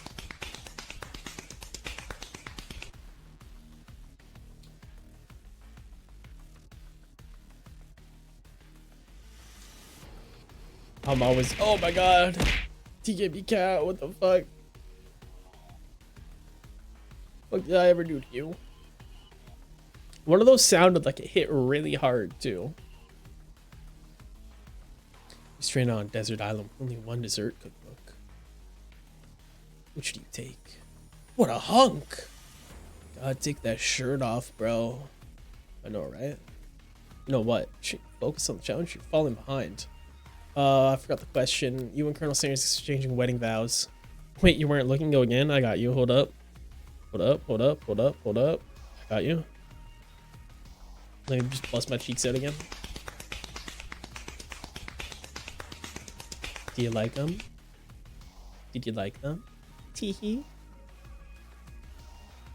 What does that have to do? Crafting spectacular. I'm almost done. That's crazy. You're almost finished? Interesting. What does that have to do with crafting spectacular fried chicken and delicate baked biscuits? Woof woof. Really struggling to keep up. At the next station over, Ashley has already begun plating elements of her dish. It's colorful and complex. To make up, you toss your biscuit dough into a stand mixer. As you do, the crowd gasps. Yikes. Zzz. I know you love nothing more than seeing a fellow appliance utilized in a kitchen battle. Sometimes that means sacrificing the personal touch. Where Might not have any hands, Drekken, but Drekken does. A good chef needs to be touching the dough to know when it's properly mixed. There's an easy way and a hard way. You'll get far by going the easy way. When you hear everyone talking, you realize how serious your error was. You immediately shove your hand into the mixer to rescue your dough before it's overmixed. Drekken, no! Oh my god. Did I just lose my hand? What the fuck, man? You're not fast enough, and your hand gets stuck. It's immediately crushed by the quickly spinning beaters. There's no way I'll be able to use that hand for the rest of the match. Bro! Colonel shakes his head in shame. What you often find is that the easy way can turn out much, much more difficult. Everyone stop what you're doing right now. The battle is over. It can't be. I was so close to finishing. Sweetheart, look at your hand. You simply can't go on. Oh, that's too bad. Here I am with a completed dish, ready to serve. Surely that makes me the winner by default. No. It would be fair to compare the two, on account of Drekken's injury.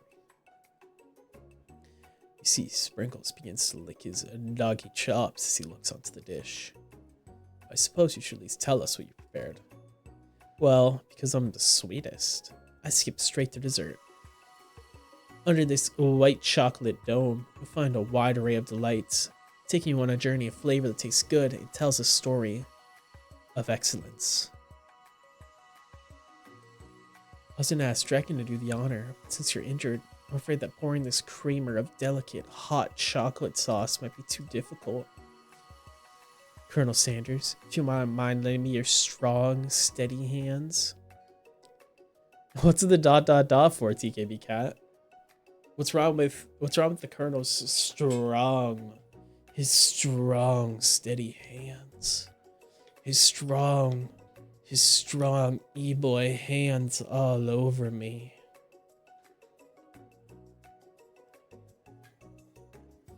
You won't see KFC the same anymore? That's okay. Just think about the hands that put that sandwich together for you, or that chicken. Colonel Sanders pours the hot chocolate sauce on top of the dome, causing it to melt away, revealing the ingredients hidden within. What the fuck? Inside, you'll find a delicate fried cheese croquette atop a slice of honeycomb, ice cream 2 ways, tender nougat, and pearls of blueberry jelly. This seems like a lot going on. Colonel Sanders seems intrigued, perhaps not impressed, as he dips his finger into the chocolate sauce. Simplicity isn't your strong suit, is it, Ashley? Oh, you. As he places a sauce-covered finger in his lips. Bro, put it in my lips. Ashley leans over and whispers something into his ear. Dab of sauce sticks to his mustache. We're gonna internalize the rage, I feel, because I'm gonna look like way too weird if I try and bust in right between them. Your rage burns so intensely within your eyes that they burst into flames. Fuck, the flames cause your eyebrows to catch fire and turn to ash, and they fall off of your face, which means people have a hard time understanding your emotions for the rest of the semester. Perhaps forever. Fuck, it's so over for me. It's so over, bro. My eyebrows are gone. Now will anyone know what I'm thinking? Embarrassed and ashamed of your poor performance, not to mention your crispy fried brow, you run for the quad to be alone. Oh, Colonel, please, Colonel, run after me. The beautiful weather feels like an insult. Inside of you, a storm rages. It's Colonel Sanders. He's probably here to tell you that he and Ashley are in love and decided to get married. Damn, bro. He won't even ask you to cater his wedding because you're a terrible chef and an awful person. Bro, chill. You try to hide from him. He approaches you directly. I know you're hurting right now. Not just from the devastating loss, but from that run-in with the mixer and that small fire. You should get that checked out. I'm fine, Senpai. Can you just leave me alone? I'm a loser. I'm not fit to fill your fryer. I'll never be a master chef. Failure's a part of life. Not just for you, but for all of us. Do you think I've never failed at anything before? That's exactly what I think, Senpai. Well, then think again. I wasn't always the man you see before you. Enrolled in culinary school, incredibly handsome, successful, motivated. He's got so much riz, bro. Well, handsome, sure. I was born that way. He's so humble, too. I've walked other paths and arrived at dead ends. I was passionate about life, but I failed as an obstetrician.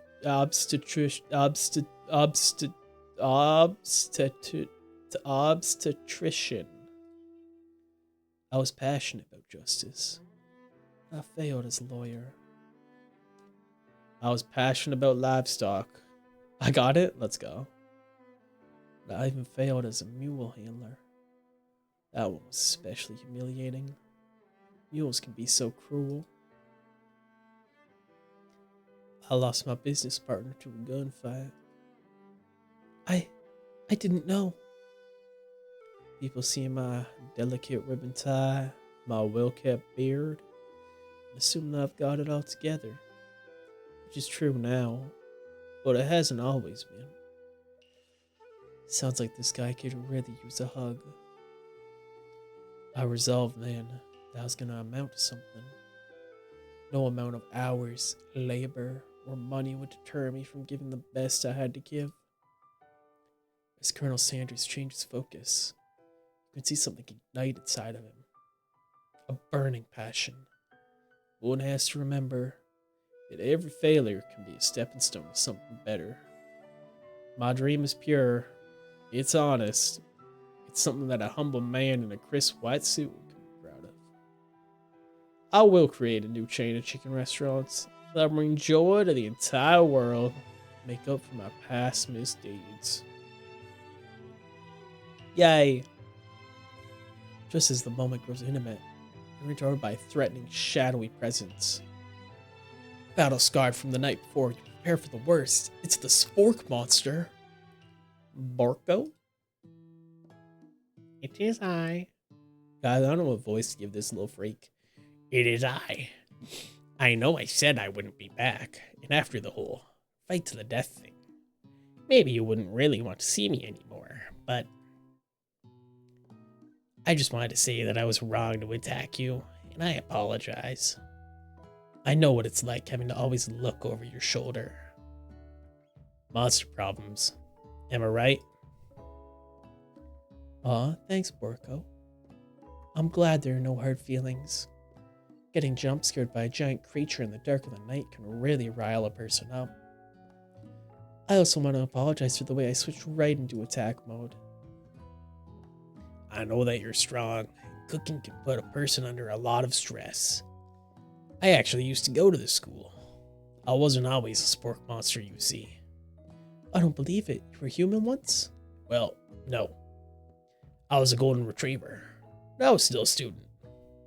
Till one day, some mean kids with a magic spellbook cast a dark enchantment on me, and I was forever transformed. A magic spellbook? Precisely. I procured a copy for myself, but somewhere along the way I've lost it. If you find such a book, I beg of you, respect it. You're a powerful chef, and I shouldn't rely on such dark and evil magic. No. You should be protecting the innocent from those who would cheat them through sorcery and guile. If you need me, don't fear. I will be there. Bro, saying I am here like he's fucking He-Man or something. Not He-Man, fucking All Might. Why did I say He-Man? The fuck? Sounds like there's some bad cooks in the kitchen alive, Drekken. Together, I'm sure we can defeat them. Come back to my hideaway and we can discuss his hideaway. Say less. A personal invite. You can't imagine what Colonel Sanders' home must be like. It sounds like you're gonna find out. Stepping inside Sanders' home, surrounded by his things, you start to feel a special bond with him. Wow, oh my god, he had the goatee even as a child? What the hell? It looks like you have such a exciting life, Colonel Sanders' son. Whoa. Every day can be an adventure. Whose ashes does he have? Oh my god. Is it his friend that died in a gunfight? It probably is. You approach it with the right attitude. Long ago, I made the decision to never stop searching, never stop working, never stop imagining. You been working on any new recipes of your own lately? I'm always excited to talk about food with another ambitious chef. Well, there is something. Just a side dish that I've been tinkering with. Trying to find the right balance of flavors and textures. I'm not sure I've nailed it yet, but I'm close. Colonel Sanders' eyes perk up as he starts to wonder what dish you might be describing. It's meant to pair with something spicy or something crispy, but both perhaps? Now you've got him right where you want him. Should you reveal your new creation to him or keep it a secret? You gotta reveal it, because he's gonna help me put the finishing touches on it. You decide you're as ready as you'll ever be to share your original cooking with Colonel Sanders. Before you can talk yourself out of it, you decide to dive in head first. You reach into your lunch bag for a special dish you've been keeping on ice all day. I present to you my original coleslaw. Oh my god, it's the green goop. The fucking green goop from KFC. Oh, it's not. It's shredded coleslaw. Okay, never mind. It's the better type of coleslaw, not the green goop. I thought I was about to get goopy with it. The shredded cabbage dish glistens in the light of Colonel Sanders' Lux hideaway. I'm just gonna say it. People that hate coleslaw, they're kind of weak. Like, grow up, buddy. Grow up, buddy. It's cabbage with dressing. Eat it. It tastes pretty good. Magnificent. Together, you chow down on the creamy slaw until just a spoonful remains in the bowl. Oh, Colonel, son. Surely we won't Lady and the Tramp this. Do you mind if I hold on to the last bite? I'd like to have it around so that I can admire its taste longer. Think back on this moment. You could offer to make it more, but he seems like a very sentimental kind of guy. What do you think Colonel Sanders would think of this himself if he played this? Think he'd be fucking with it? Ain't the Colonel's fucking with himself? Sure, why not? Please make yourself comfortable. Probably not. Yeah, you'd probably fucking hate this. Please make yourself comfortable. I'll be back in just a moment. You realize that now would be the perfect time to do some snooping. Around the room are various items that you can look closer at. Each item seems to radiate memories and emotions. Tap an item to discover more about the Colonel. I gotta know about the ashes, bro. You take a look at the large urn sitting on a nearby pedestal. There's a plaque on it. It's dusty. When you wipe off, you can read the inscription. It says, "Here lies the ashes of all my past careers and business failures." Damn, bro. Poor guy. Let's look at his baby picture. Oh my god. He's such a cutie patootie. What the hell, man? What, you don't think that's a cute baby? An adorable little baby crawls across the floor. Fuck no. Fuck you, bro. Fuck you, bro. You don't appreciate a good goatee. From the goatee and mustache go he sports, you figure this must be Colonel Sanders himself. That, maybe it's the drumstick that seems like that he seems to be waving like a rattle. Who frames a baby picture? Just themselves. That silly Colonel. Probably the same type of person who would make their own face the logo of the company they founded. Yeah, am I right, guys? Okay, what the fuck is this? It's supposed to be where he keeps a secret recipe. You think for a moment. Oh my god, it's a safe. We can't break into it. What number is more to Colonel Sanders than it does on you? No, why would I click that? I can't break into his safe, bro. No, I want to go back. He's gonna come out and catch me. Bro.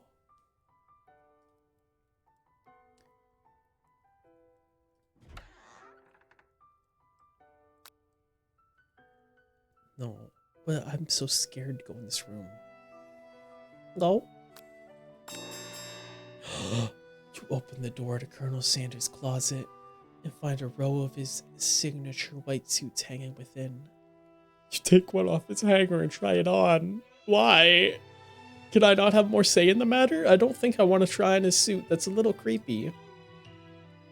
The jacket is a bit big for you because he's so big and muscular, but it's soft and comfortable nonetheless. You give yourself a deep hug, breathing in his scent. They say that home is where the heart is. Is this what they meant? Before you can look any further, you hear Colonel Sanders returning. He has a new he has a new dish that he's been working on. He wants you to taste it. You try to act casual until he asks you why you're wearing his jacket. I don't usually loan those out, but I must say, it looks mighty fine on you. Oh crap, the jacket. You forgot to take it off. I'll tell him that I'm cold. I'm so sorry, I didn't mean to intrude. I just got a little cold. I can't admit my feelings now. We still have one whole day left in the semester. I've got to save it for the finale tomorrow. I just got a little cold and thought this might warm me up. Colonel Sanders smiles and scoots close to the fireplace. It's warm by the fire. Why don't you come a little closer? Suddenly, everything feels like it's moving too fast. Final exams are tomorrow. You should be thinking about what you're going to cook. I should be home studying. Oh my god. Hi, Sensi. Welcome in, Raiders. Oh, welcome in. Hi, Sensi. Hi, Sensi's community. How we doing, guys? How y'all doing? How was Sensi's stream? What were y'all up to? So this is what you're up to? Listen. This is a sexy man, okay? I'm trying to hit. Is there something wrong with that? How's your guys' Valentine's Day? You knew the game from the background when you're getting ready to raid? That's so fucked up. That's so fucked up. Welcome in, Raiders. You can already tell we're playing. You can tell we're playing the Colonel Sanders dating sim. And let me just say, I am the Riz Master. I am the Riz Master. We are so in right now. You did a lot of Valentine's Day cards? Hell yeah. I forgot you were making Valentine's Day cards today. You're so up right now. That's so big. That's so big. I hope you had a good stream, Sensi. And if you must leave for after stream care, you know, getting some food, getting a drink, feel free to leave. Thank you for the follow, Palatreon. Oh, we hit big 300 right now? Hell yeah. I'm gonna kiss all you Raiders on the lips. Can you do one for me now? Please. Please, please, please, please, please, please, please, please, please, Sensi, please. He's got those secret spices just for me. That's right. But guys, I should be home studying. Tomorrow's the final of our cooking exam. I can't be here with Colonel Sanders. Kissing. I want to fuck the KFC guy. Yup. Overwhelmed, you take off the jacket and run for the door. But the thought of leaving Colonel... Guys, I'm just gonna warn you, Raiders. I've been reading this very cringe and calling him senpai. Like, warning, I've been adding words into this calling him senpai and shit. I'm just gonna warn you now that I'm reading this very cringe. Remember your old clip? You can post it here. Go for it, Sensi. The thought of leaving Colonel in the midst of such an emotional breakthrough gives you pause. You stop yourself. Oh my god, is the cup broken? Fuzzy Bunny, I'm so sorry. I'm so sorry. Let me close my tits. There was a raid, Wink, like right before you got here. Let me reopen my tits. Let me put my tits away. Now take my bra off and take my tits back out. Hold up. I hate tits, man. I hate tits. It breaks so much. Where's my... Boom. Oh my god. I'll get you that refill, Fuzzy Bunny. I promise. Okay. Colonel Senpai? Yes? Yes, Draken? I honestly think this may be the beginning of something wonderful. It's a spoiler? You're all good. I think you're right. We should take things slow. You talk late into the night, drift off into a slumber. Dream sequence. You awake to a beautiful morning in Colonel Sanders' hideaway. Did you make the right decision on how to respond to Colonel Sanders? Only time will truly tell. You played this with your fiance? That's crazy. Today is the day that could change the rest of your life. Your thoughts are interrupted when Colonel Sanders emerges into the room. You're all good, Wink. You can't stay for long. You gotta find ways to stay up so you'll be on time for work. You're all good, Wink. You're all good. I appreciate you even just showing up. I love flirting with the Colonel. He's holding a gorgeously plated breakfast. Your mouth waters at the sight of it. Here's a simple breakfast I just whipped. It's meticulous. You tasted Colonel Sanders' food. It takes you on a journey. When you return, he's waiting to ask you an important question. So, would you say that we're the perfect match? How presumptuous. My cuisine and your taste buds, that is. He's such a flirt, bro. Bro's such a flirt. Have fun with the rest of the game. I will, Wink. I will. Sleep well, Wink. And I hope you have a good day at work tomorrow. My little chudlet. Thank you for the head pats, Fuzzy Bunny. Such confidence. Such grace. Could he be the world's greatest gift to cookery? We'll flatter him. You know, Senpai, I think we might make a great team. A single tear begins to pool in the corners of his eyes as he gazes out the window. Oh, you said you're not sleeping? Bro, I can't read. I can't read. You said you won't be able to sleep until like 5. My bad. And with the right business partner, I know I can't fail. Business partner? Could he be talking to you? It's all happening so quickly. Overcome with emotion, confused by your feelings, you're on the verge of tears, unable to speak.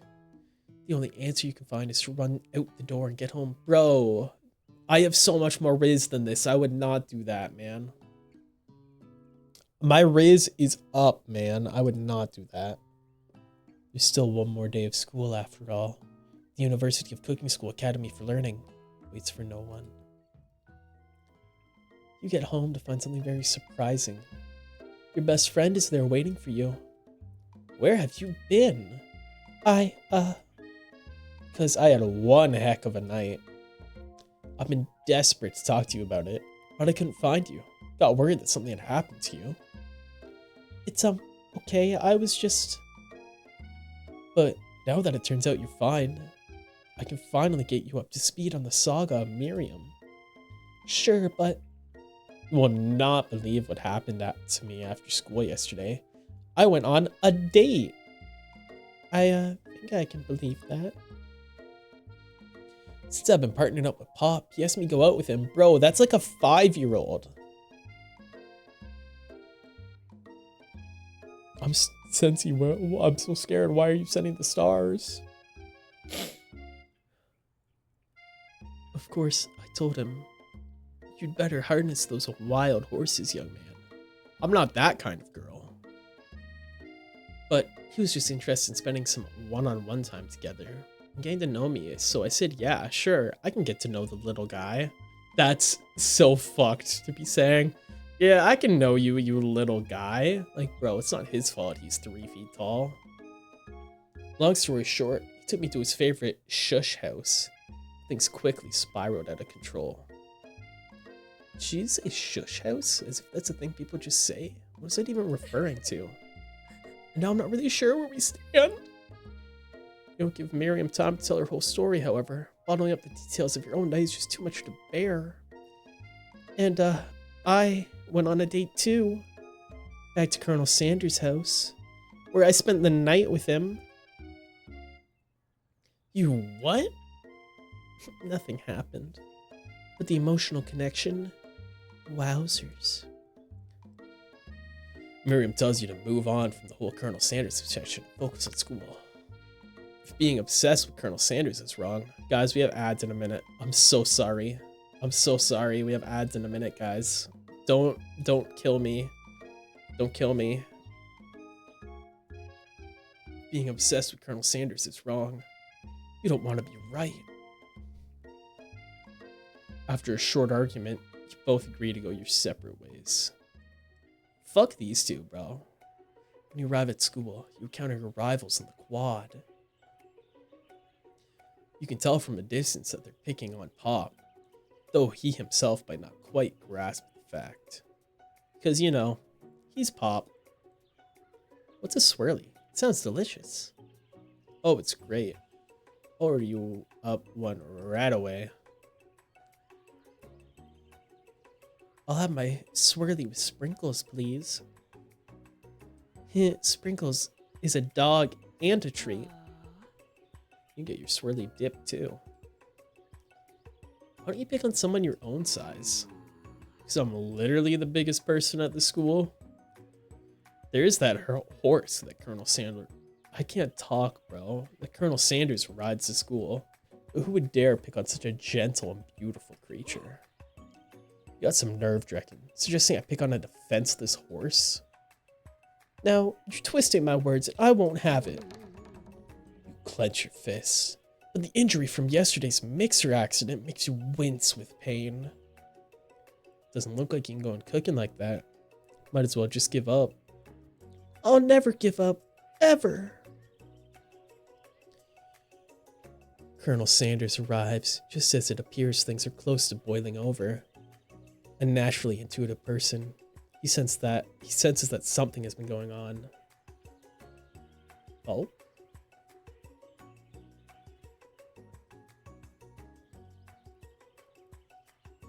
Oh yeah, ads are hidden. You know what? We can chill for like a couple minutes while ads run. Guys, how are we feeling about this game? How are we feeling about Colonel Sanders? Y'all want to kiss him on the lips or what? Or just me?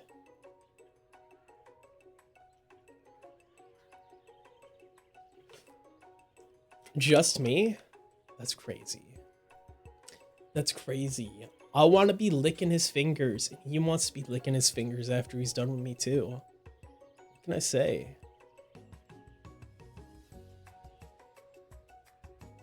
Right, bro, right. Is there something so wrong with that?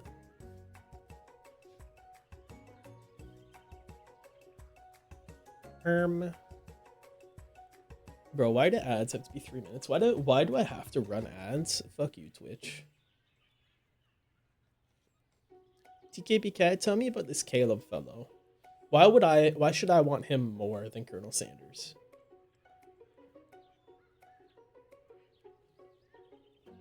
TKB Cat, you're gonna be so mad at me. Bro, you're gonna be so mad at me. You're gonna be so mad at me. Chat, you all are allowed to be mad at me. So, I went to a restaurant today. And, I cheated on my water only restriction. My water and coffee only limitations. I drink a Pepsi. I know, I'm a failure, okay? I know I'm a failure, okay? It was just one Pepsi, can you believe me? You blame me? What was I do? What was I supposed to do, man? Fuck, I accidentally closed something I needed to open. It wasn't the game, at least. Actually, you know what? I didn't need that open anymore. You chilling. Actually, you know what? I do want it open again. I lied. Me when I lie. I love lying, bro. I love it. I love it. You can't stop me from lying.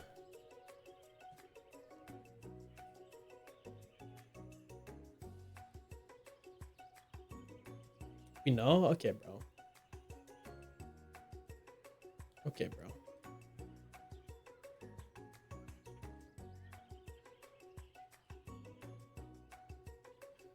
Oh, 15 seconds more of ads, then we can get back to the Colonel. My boy, the Colonel. I need to lick his chest, chat. I need to lick his chest. Welcome back, chat. I did not say anything freaky while y'all were in the ads. I promise. Anyways, we waited for you. We waited for you guys because I felt like being a good streamer for once in my life. So back to the Colonel now. I'm sure everyone's excited for the final day of school. Yes, we waited. Reckon, how's that hand feeling? I'm sure you'll be back in fighting form by this afternoon. Hold up. Something's too loud in my ears. If you guys can hear the second thing I have open right now, I'm gonna be so embarrassed. Aren't you concerned about my hand, Colonel? Yesterday I almost broke a nail, winning so hard. TKB Cat, how far did you get through your build? I don't know if I'll let you give up yet. Technically, I don't believe a winner was decided. Your presentation was quite impressive. 20 more steps? Lock the fuck in, TKB Cat. Like, what the fuck? What is he doing? Complimenting her? I'm such a jealous bitch. But what about the flavor of my delicate, warm, gooey chocolate sauce? It was clear that you're passionate about how your food is received. That's a lot of words to say. That's a lot of words to say. It was bland. Excuse me, Drekken. I'm more than capable of speaking for myself. Fuck, I fucked up, bro. You don't fuck with me no more. Maybe you could tell me more of your thoughts as we walk into class, Colonel. I'm always interested in discussing the fine arts of fine foods. See you inside, Drekken. Bro, I fumbled. I fumbled the Colonel. We were so close, and I fumbled it all. Annoyed by Colonel Sanders' inability to see Ashley for who you know she really is, you walk across the quad to get some distance. In an attempt to distract yourself from how slighted you feel by that interaction with Ashley, you take out the spellbook you recovered yesterday and start flipping through the pages. I can't give in to their evil tactics. Whoa, that's the book? It looks like bad news. It's just something I found lying around. It would appear to be some sort of grimoire. I don't really believe in that magic stuff. A grimoire? Like a book of spells? I don't know. Would you spend so much time decorating a magic book if it weren't really powerful? I can think of a surefire way to find out. You open a package covered with arcane warnings. Cast only in case of extreme emergencies, it says around the edges of the page. I could use this spell here that says it will erase anyone I choose from all of my memories. If I scrub out Colonel Sanders, it would probably help me focus better on— No, I can't do that, bro. I can't forget him. After our unforgettable night we had last night? That is way too drastic. Hold up, let me check something.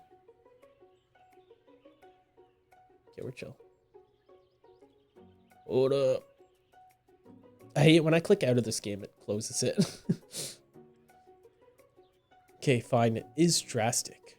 Desperate times call for desperate measures. No, don't force me into this game. Don't force me into this game. You've got a memory erasing spell sitting right in front of you, and a pretty good excuse to try it out. Don't do it after all. You take your friend's advice and put the book away. It's almost time for class. Sprinkles is already in the room, waiting for the students to arrive. He clears his throat to make a quick announcement. I want you all to know, I feel something of a dog moment coming on. I assure you, it's nothing to be afraid of. What the fuck does a dog moment mean? His cute little nose scrunches up and begins to breathe quickly. He must be hungry. Reach for some old homework to give him as a snack. Oh, he don't look happy. I think I fucked up. You reach into your backpack and grab some homework from last semester that you forgot to turn in.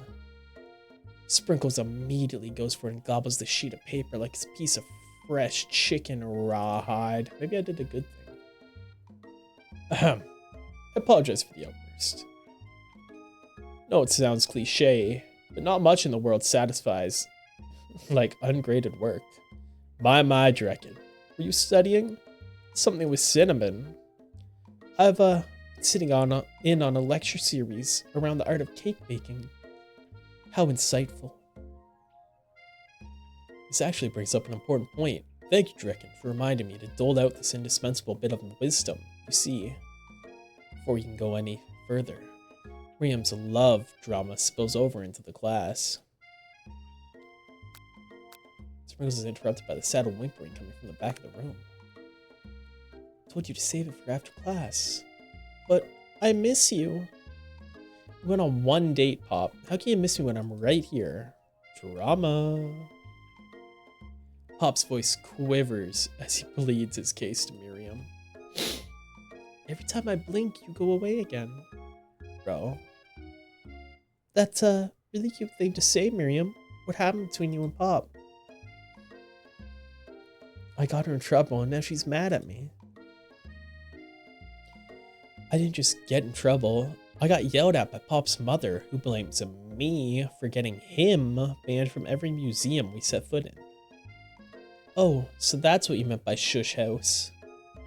Pop, we went on one date. We're over. That meant so much to me that I made this for you. Ew, what the fuck, bro? Too hurt to go on arguing. Pop leaves his, creation behind and runs out of the room.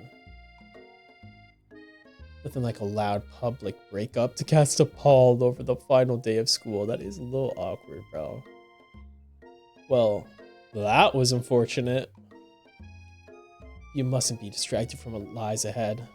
The final competition, showdown, challenge, exam, trademark. I'm still working on the title, but I think you get it. Test time approaches. See you all in the arena. Before you can think about your upcoming competition, there's a very beautiful soul nearby in need of a pep talk. Hey, Miriam.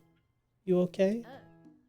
Okay, I'm so mad I could smash a tiny mug, spilling several droplets of hot cocoa all over the floor. How could he embarrass me in class like that in front of everyone? Her tiny cocoa is a delicious treasure. So you know this breakup is no joke, even if the source of her frustration is such a silly boy. I know that you know this, but I'm gonna say it out loud. You don't need anyone. Me and you, we're gonna cruise through this final test and hit the carpool lane to Success City. Miriam brightens up, imagining the wind rushing through her short bangs. She hesitates to embrace the feeling all the way. You're not gonna saddle up on Colonel Sanders' stallion and ride off into the sunset without me. Of course not. Well, maybe, sort of, but I'm sure there's a pony out there with your name on it. And a ranch big enough for both of us and whoever we want to bring out along. If it's not Pop or Clank or anyone else you meet today, tomorrow, or this whole year, so what? You're a special person who shouldn't settle for the first someone to show a little interest anyhow. Miriam gives you a big hug, wipes tears from her cheeks. Low-key, this is making me want to rewatch the anime Silver Spoon. I should really review my menu for today. I'm gonna make a very special soup. And I bet that Professor Dog is gonna love it up. While you were pep talking Miriam, you completely missed lunch. But that's okay, because you had a better idea how to spend the time before your exam. You decided to head to the arena early to practice a dish. This is it. Location of your final challenge. A test of will, a test of courage, a test of talent, and a chance to beat the pants off of Van, the supposed man, and his eviler counterpart, Ashley. As planned, you begin to run through a quick test of a recipe you've been working on. Drekken's famous chicken pot pie. Thank you for the cheeks, Cammy. Thank you. We really needed that right now to prepare for our final exam. After practicing for months, making this dish comes second nature to you. You're able to quickly get a fresh pot pie in the oven. But as soon as you do, your cram session is interrupted by Colonel Sanders. Drekken, what are you doing here? There's still time before the final exam. Oh, just taking it all in, Senpai. I'm big into visualizing success. I'm looking at my station, picturing victory. Pot pie has begun to bake, and the smell is slowly filling the space around you. Visualizing, huh? That's too bad. I was hoping you here were cooking something delicious. What's up, Brad Pumper? With the thumper. How you doing today, man? You'd usually happily share your food with anyone who is hungry. The last time you let Colonel Sanders get in your head, it cost you a cook-off. You decide it's time to put your cooking above your romantic desires. Your decision gets hard to stick to when you're chilling now? Hell yeah. Hell yeah. How was Jaws? Hear me out. How far did he get? Is he still going? The oven timer goes off behind you. Fess up about your practice dish. Okay, you got me. I'm doing a little bit more than visualizing. You got halfway. Let's go. Let's go. I think my second one is still yet to come then, because he's doing alphabetically. I know. My nose can smell a pot pie from 400 yards. Your head is pounding from all the hard laughs? Hell yeah, man. Hell yeah, we love Jaws. Jaws is so funny and silly and goofy. That's an oddly specific distance. You expect nothing less from such an oddly specific man. You knew it was a pot pie from just the smell? Not just a pot pie, but a chicken pot pie. With an all butter crust. My nose is telling me something special. Oh no, is it burning? No. I can smell that it was made with a heaping helping of TLC. It'll probably start burning any second if you don't pull it out. Colonel Sanders, I'd never pulled out from you, baby. The moment of truth. Wow. It's the best pot pie I've ever tasted. I've always loved country cooking, and I could eat this all day. There's no time left. The final showdown is about to begin. Sprinkles lays down the ground rules. There are no rules. That is, expect to cook with everything you've got. You step up for the cook-off of a lifetime. You decide that mac and cheese plus the pot pie you've been practicing are just the dishes that'll push you over the edge to victory. So, am I gonna marry Colonel Sanders at the end and we're gonna combine recipes, or is he stealing these recipes from me? That's the question. Meanwhile, both Van and Ashley are prepping wildly elaborate dishes, per the usual over-the-top selves. If fucking Colonel Sanders steals my shit, bro, I'm gonna be so pissed. I'm ready to give this man my everything. And if he steals my mashed potatoes, my pot pie, my coleslaw, and my mac and cheese, and doesn't even give me love in return, what's even the point, man? What's even the point? Miriam has her giant magnifying glass and several sets of tweezers. She's definitely prepared to go big going small. Colonel Sanders seems to be harnessing his 11 herbs and spices, but he's trying to find a way to improve on something perfect. His original recipe, registered trademark, I think what the R means, fried chicken.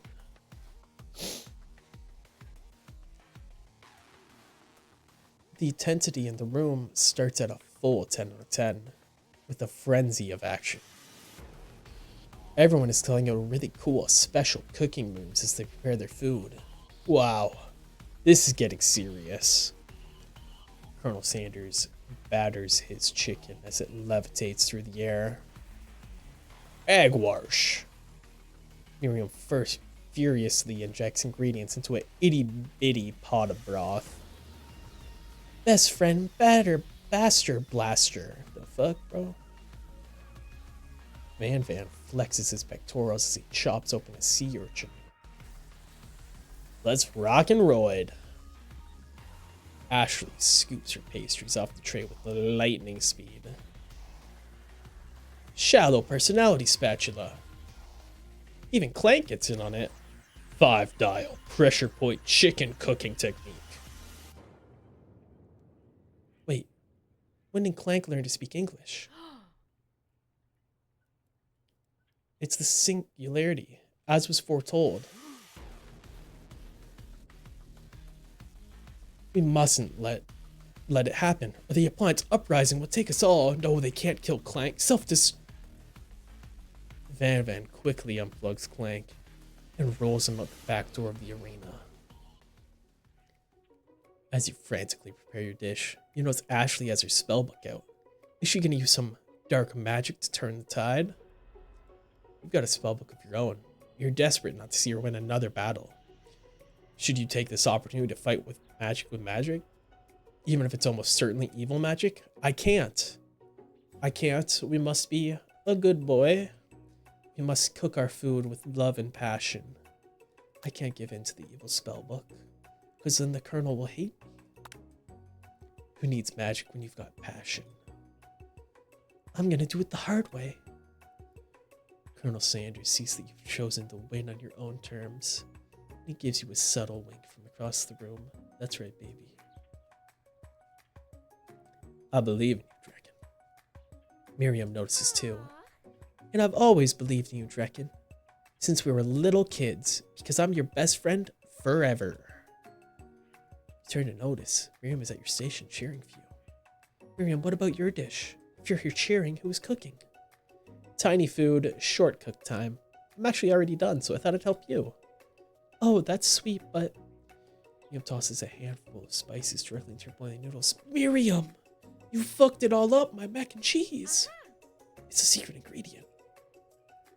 No, she threw Eye of Newt into my mac and cheese, bro. No. It's over. However, she doesn't know that you lied and the ingredient was made up. And where in the world did she get Eye of Newt from? The boiling pot explodes, sending Miriam flying backwards. The watery noodles begin to swirl in the air, bubbling up into a dark cloud that thickens and congeals before your very eyes. It is I, Steve, the Spork Monster. Steve? Wait, what happened to Borko? You're not here to battle me, are you? We Spork Monsters are many. I think Borko had the day off. You have conjured Steve, and I hate to battle. So I'd say you're doing pretty alright. Oh hey, you're in the middle of a cooking competition. I love this stuff. It's better than TV. Is that the crusty ass mashed potatoes? You do look kind of crusty. Kind of crusty and dusty. I think it might be. I love this stuff. It's better than TV. You crazy kids and your culinary skills really impress me. Mind if I hang out? I'm sorry, Steve, but I'm kind of in the middle of something. Do you mind? Steve, the Spork Monster, notice that you've got the grimoire stashed beneath your cooking station. I see what you're up to. Crisscross some magical items accidentally summoned me, huh? You guessed right, sorta. If you're here, would you mind tossing some fresh noodles in a pot of salted water? New assistant gained. Who cares if they're crusty? I'd love to. I've always wanted to be a top chef, actually. You know, when I was just this little spork pup back in the old country. You can feel Spork Monster winding up to a very long and involved story. You don't know exactly where they come from, but it seems like it was probably lonely there. Actually, you know what? Maybe you should just watch from the stands. I really need to focus on this competition. I understand. It's kind of like that time at monster school that I had fallen asleep during the scare tactics class when I woke up. Bro, I went to fucking Monsters University from hit movie Monsters University, prequel to hit movie Monsters Inc. You toss a serious stare at Steve, and he takes the hint. Never mind. I'll tell you later. Good luck. Having suffered this huge setback, you don't know how you could ever win. You summon the extra power from deep down within yourself. I can do this. I have what it takes. I came here to win. Your hair turns a mac and cheese orange as culinary energy flows through your body. My heart is pure. My hands are steady. My taste buds preparing their entire lives for... Yes, Drekken, you are the chosen one. You will avenge me. Bro, I don't know your name. The power you've been summoning immediately fades back out. You interrupted my inspiring monologue. Sorry. My heart is pure. My hands are steady. My taste buds have been preparing their entire lives for this moment. I will show the world my cookery. You begin to levitate off the ground. I'm going Super Saiyan, bro. Energy courses through your body. You know that with this power you can do anything except turn back time, which can be super useful because while you were powering up, your chicken pot pie overcooked in the oven and can't be served. I'm such a fat fucking chud, bro. I left that shit. But don't worry, Deep Drekken. You may have suffered some setbacks, but all is not lost. Impressed with your fortitude, Colonel Sanders decides that you've earned his support. I've been watching you today, and I must say, I'm truly impressed. You've been thinking on your feet and rolling with the punches. He steps up to your station and stands right beside you. Oh no, Colonel Sanders, I can't believe our hands are touching in the mixing bowl. I'm here to help. All you've managed to make is mac and cheese, and time is almost up, so you're gonna need it. But, Colonel Sanders, what about the test? What happened to you? What about the rules? Following the rules has never really been my thing. I follow my heart. What a guy. What a beautiful, beautiful man. Colonel Sanders unfolds a delicate white towel to reveal the most delicious fried tenders you've laid your eyes on. And besides, sometimes unexpected combinations can have surprising effects that surpass their individual efforts. Are you suggesting we combine forces? We can form the perfect food union. Time's up, students. With time expired, it's the moment everyone has been waiting for. You must now prepare to present your dishes. A handful of students stand tall, but the class seems incomplete. Seems like we're missing some students. Pop? Clank? From off screen, you hear a pure and innocent giggle that can only come from one student. Hee, I'm flying. Okay, bro. Sounds like it's coming from that broom closet over there. Miriam, would you mind? Inside of the closet, you see Pop hanging on a broom hook by the elastic of his underpants. Oh, poor guy got fucking atomic wedgied. Pop, get down from there right now. Let me guess. Did Van Van have something to do with this? Someone asked for a wedgie. Who am I to refuse? I thought a wedgie was a salad. Hi, Liv. Enjoy your daily pint. Hey, man. Hey, man. How you doing? You've come in at the very end, I think, of our dating simulator with Colonel Sanders. We about to win. We about to graduate with flying colors, bro. How you doing, Liv? Did you enjoy Jaws's Hear Me Outs streams? I guess it wasn't really his Hear Me Outs. It was all of our Hear Me Outs. At least half of them. Looks like Pop is eliminated from the challenge, seeing how we didn't cook anything. I can't feel my legs. Maybe excused? Sure. You kids and your pranks. I must say, it's not the worst prank in UCSAL history. But it's not exactly yearbook material. Wait a second. Pranks. Clank? Where did that pressure cooker roll off to? You wait to hear a signature whir, beep, or other onomatopoeias. But there's none. Somehow we must have gotten unplugged, I guess. We'll have to figure that out later. That leaves only 4 remaining students. Please collect your final projects. You're doing good. You still wonder if you'll have you'll have the other 2 hear me out? Shit, maybe. I feel like my other one has to be in there because I only submitted 2. My other one's gotta be in there, surely. It's just he hasn't got to the S's yet. Yes, it's been a long semester. Wow. 3 whole days long. It's so funny that someone other than me also submitted Aunt Fanny, though. But after days of hard work, the time has come for me to eat. Miriam, please step forward. Now, describe your dish. I've made tender udon noodles and savory soup, tiny style. My word, it's so delicate. Is that a teeny tiny Naruto maki? I spy a float in this itsy bitsy bowl. Cammy knows what you picked. Did he show one of yours on stream today? What was your one that he showed on stream? Out yourself or right now? Right in front of the crowd. Expose yourself. Boobs? Shit. Was it Jaws' boobs? Shit. Yeah, I'll hear you out on that one. I'd be up in them, bro. I'd be licking them.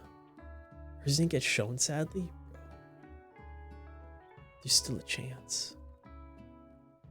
You just got lucky. There's still a chance. Cammy, you sent so many in, you had to get lucky. At least one of those had to get in. I know 2 of yours got in, but at least one of them had to get in since you sent a ton. Yes, Chef.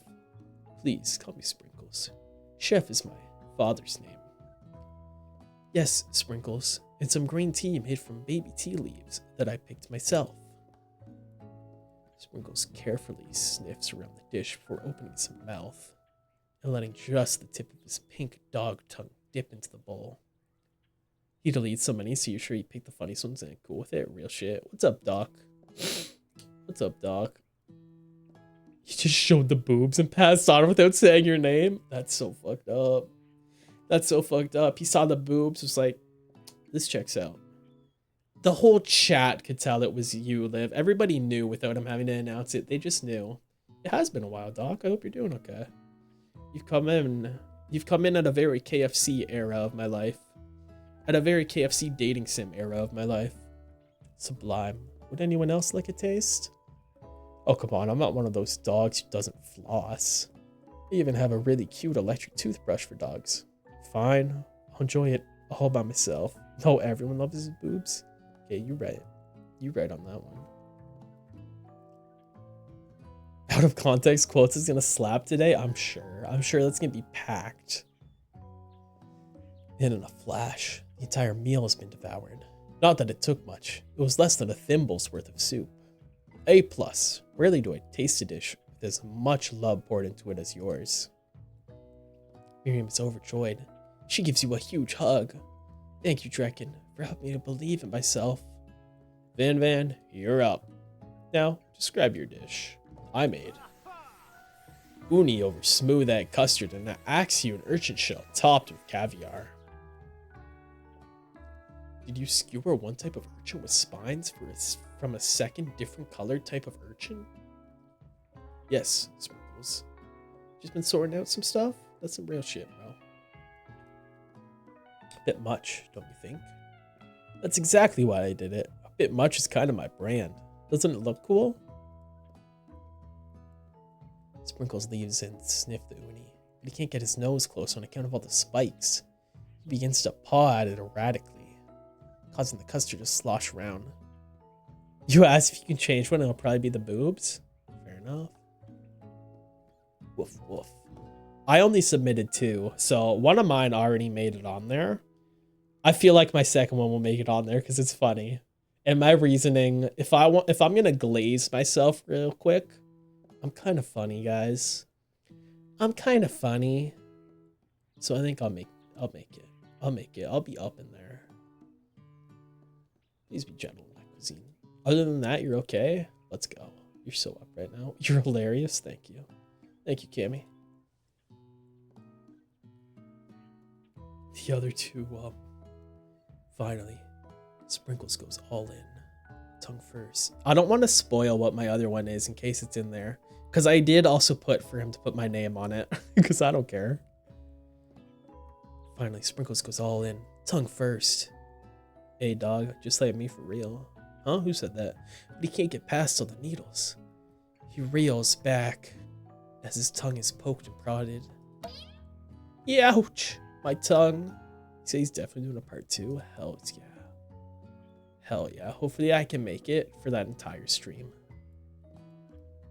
Professor appears to be having an allergic reaction to the sting. I knew his ass was gonna wait last second to find all the pictures.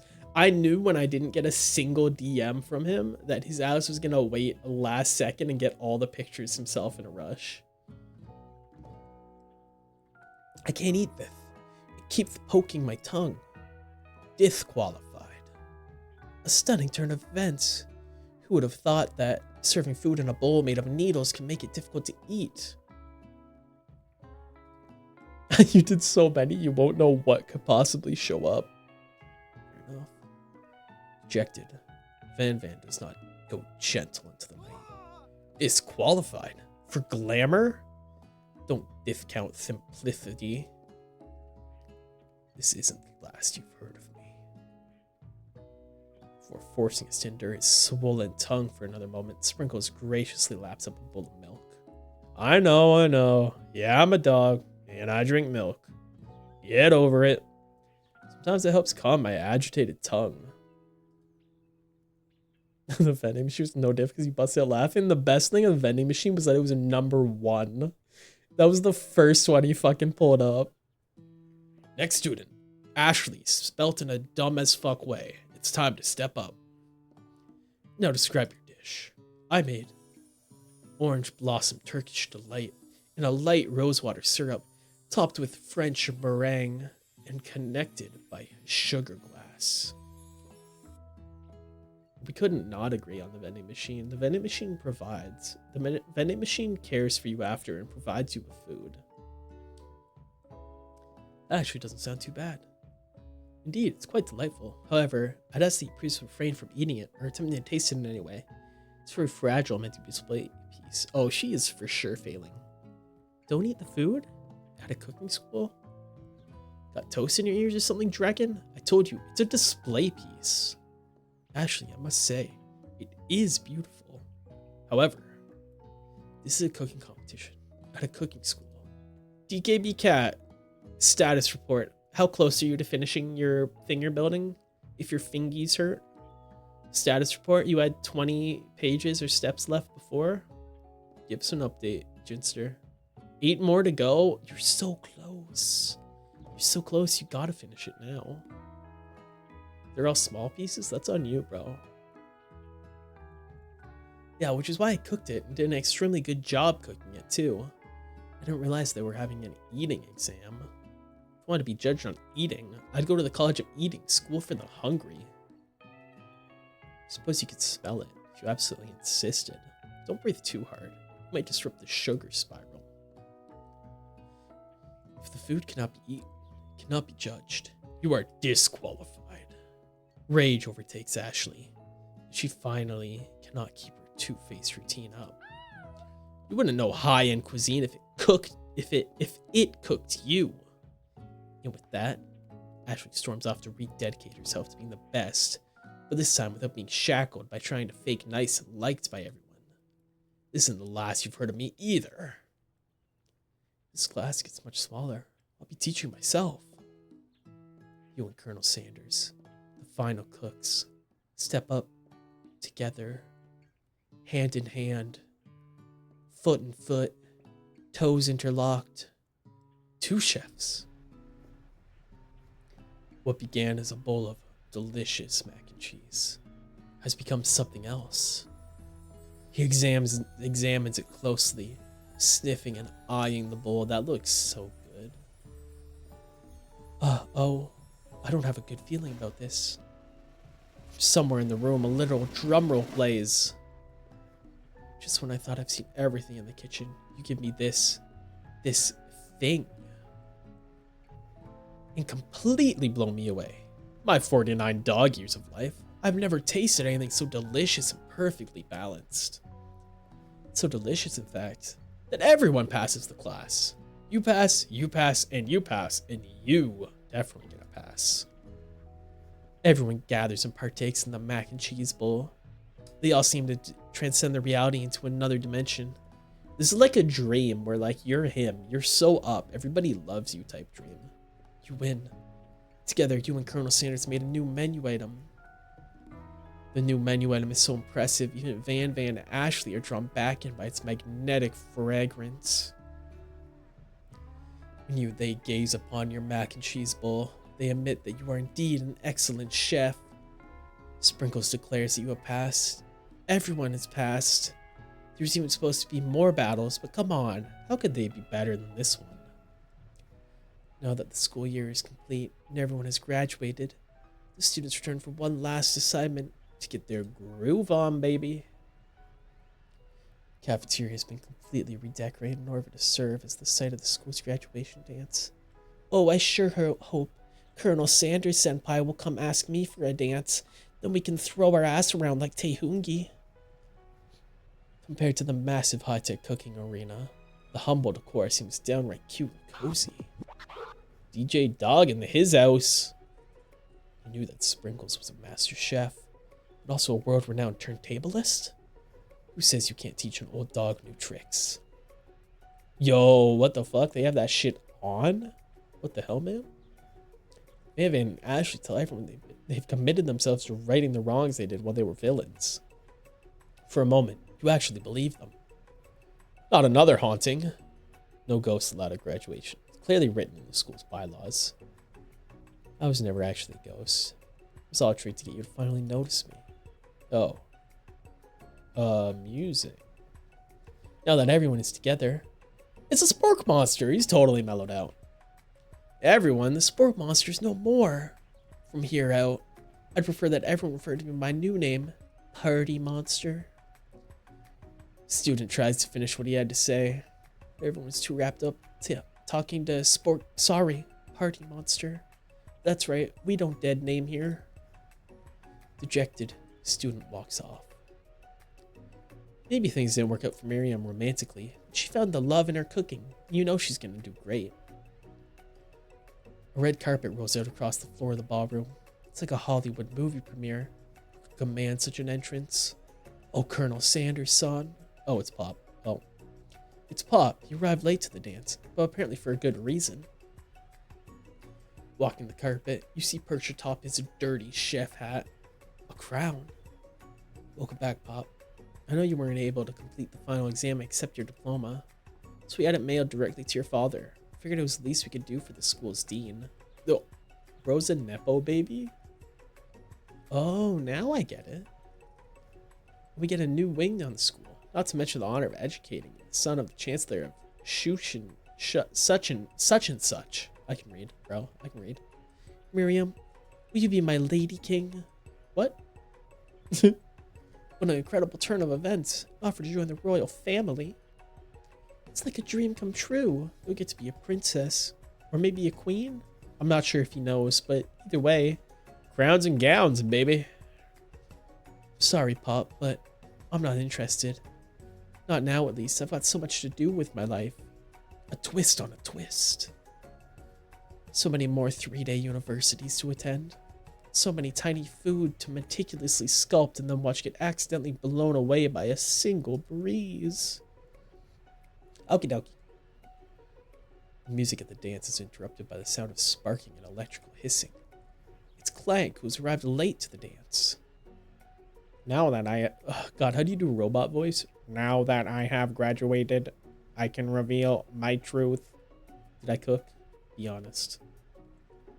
Whoa, he's still doing the talking thing. Did I cook? TKB cat, that doesn't tell me a whole lot. I am Clank. I am not of this earth. I am actually from a faraway planet in another dimension. Wait, what's happening? What's happening is this robot who got unplugged and rolled out of the kitchen is back because he graduated for the fun dance.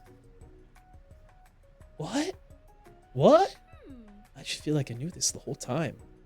Now that I have learned the ways of your kind, I must return. A portal opens and Clank disappears through it. Is it a Cybertronian? It might be, Loki. Optimus Prime beckoned him to Earth. His name is Optimus Prime, and he is sending a message out to all Autobots. Finally, Colonel Sanders arrives. Oh my god. Look at it. Cracking that clanker is crazy. I get it. I mean, shit, you put a vending machine on you, hear me out. It's not that crazy. Howdy, classmates. Just like the first day you met him, he's come prepared to feed the entire class. However, it's not just enough to give him a bucket of chicken. This time, it's a full meal. Yeah, that's right. We're talking about his body right now. Never mind. I didn't get to be the most famous chicken man in history of chicken and man by not reminding people to go out and buy my chicken. The end? That does look yummy. Not sponsored. Hashtag not sponsored, by the way. No, it's not the end. As everyone feasts on their delicious chicken dinner, Colonel Sanders finds you sitting at the edge of the dance floor. Totally not sponsored. Hashtag not sponsored. You're hungry now, Liv? Go order your nearest KFC. Hashtag not sponsored. Drek, what are you doing sitting all alone? Oh, you know. Just waiting for the right person to ask me to dance, senpai. I wonder, might you tell me? What are the qualities you would expect to find in such a lucky person? Off the top, oh, I don't know. A spicy musk? A tidy goatee? And a degree from the University of Cooking School Academy for Learning, just to name a few. Flutters my eyelashes, brushes the hair out of my eyes. Truly is my lucky day. Would you dance with me? Yes, I would love to. Exactly, Cammy. I do my slay pose. As you glide across the dance floor, hand in hand with Colonel Sanders, the future stretches out in front of you. And once my 100th franchise is up and running, I'll be ready to take a day off, and I'd be so glad to spend it together with you, Drekken. Oh my god, how sweet, senpai. We'll work together and play together. Colonel Sanders stops dead in his tracks. Work together? Well, I think this is something I'll just need to do by myself. No, Colonel! But we'll help you run the restaurants. I don't believe I need help. Besides, based on your time at school here, do you really think running a restaurant is the best path forward? Could it be you found a love connection? Failed to earn Colonel Sanders' respect as a chef? Bro. No! Am I getting the bad ending? No. Can you live with only half of him? Will you be able to endure sharing him with his other love, the life of an entrepreneur? I suppose I can enroll at pastry school. Oh my dear Drekken. I'm sure that you'll find your place eventually. Doomed Yowie? Exactly. And along the way, you'll have me by your side. I mean, he still want me, but you don't want me 100% of the time. I'm just the side girl to his restaurant. The end. Bro. No. I'm his side girl. Fuck him. I'm planning to, bro. Don't worry. Part-time lover. Why is this so loud, man? It's putting me to the main menu, isn't it? You fuck. You fucker. You only love me half the time. You care about your restaurant more than me, you absolute fucking asshole. We're leaving him. We're leaving him, bro. I don't even need this fucker. Like, I give you my everything. I was licking your fingers for your finger licking good chicken, bro. You wouldn't even give me the time of day. Kind of sounds like Pausel. Anyways, gamers. Thank you for coming around. I think with that, we've like ended right before the 3 hour mark. That's perfect because ads won't run again. I think we're gonna head out for the night. Why am I so tiny? Thank you, everybody. Fuck, I have to burp for coming around. Thank you, Liv, Cammy, and Kat, and Miguel, and Sensi's Raiders, and Brad Pumper, and Autie, and everybody that dropped by. I'm sorry, I don't remember everybody's names. I'm an awful human being. Just kidding. But yeah, we're gonna head out for the night. Let me find someone to raid. I hope you all have a good night. If you want to partake in dropping the raid message, I'd greatly appreciate it. It's right here in chat now. Let me see someone we can raid.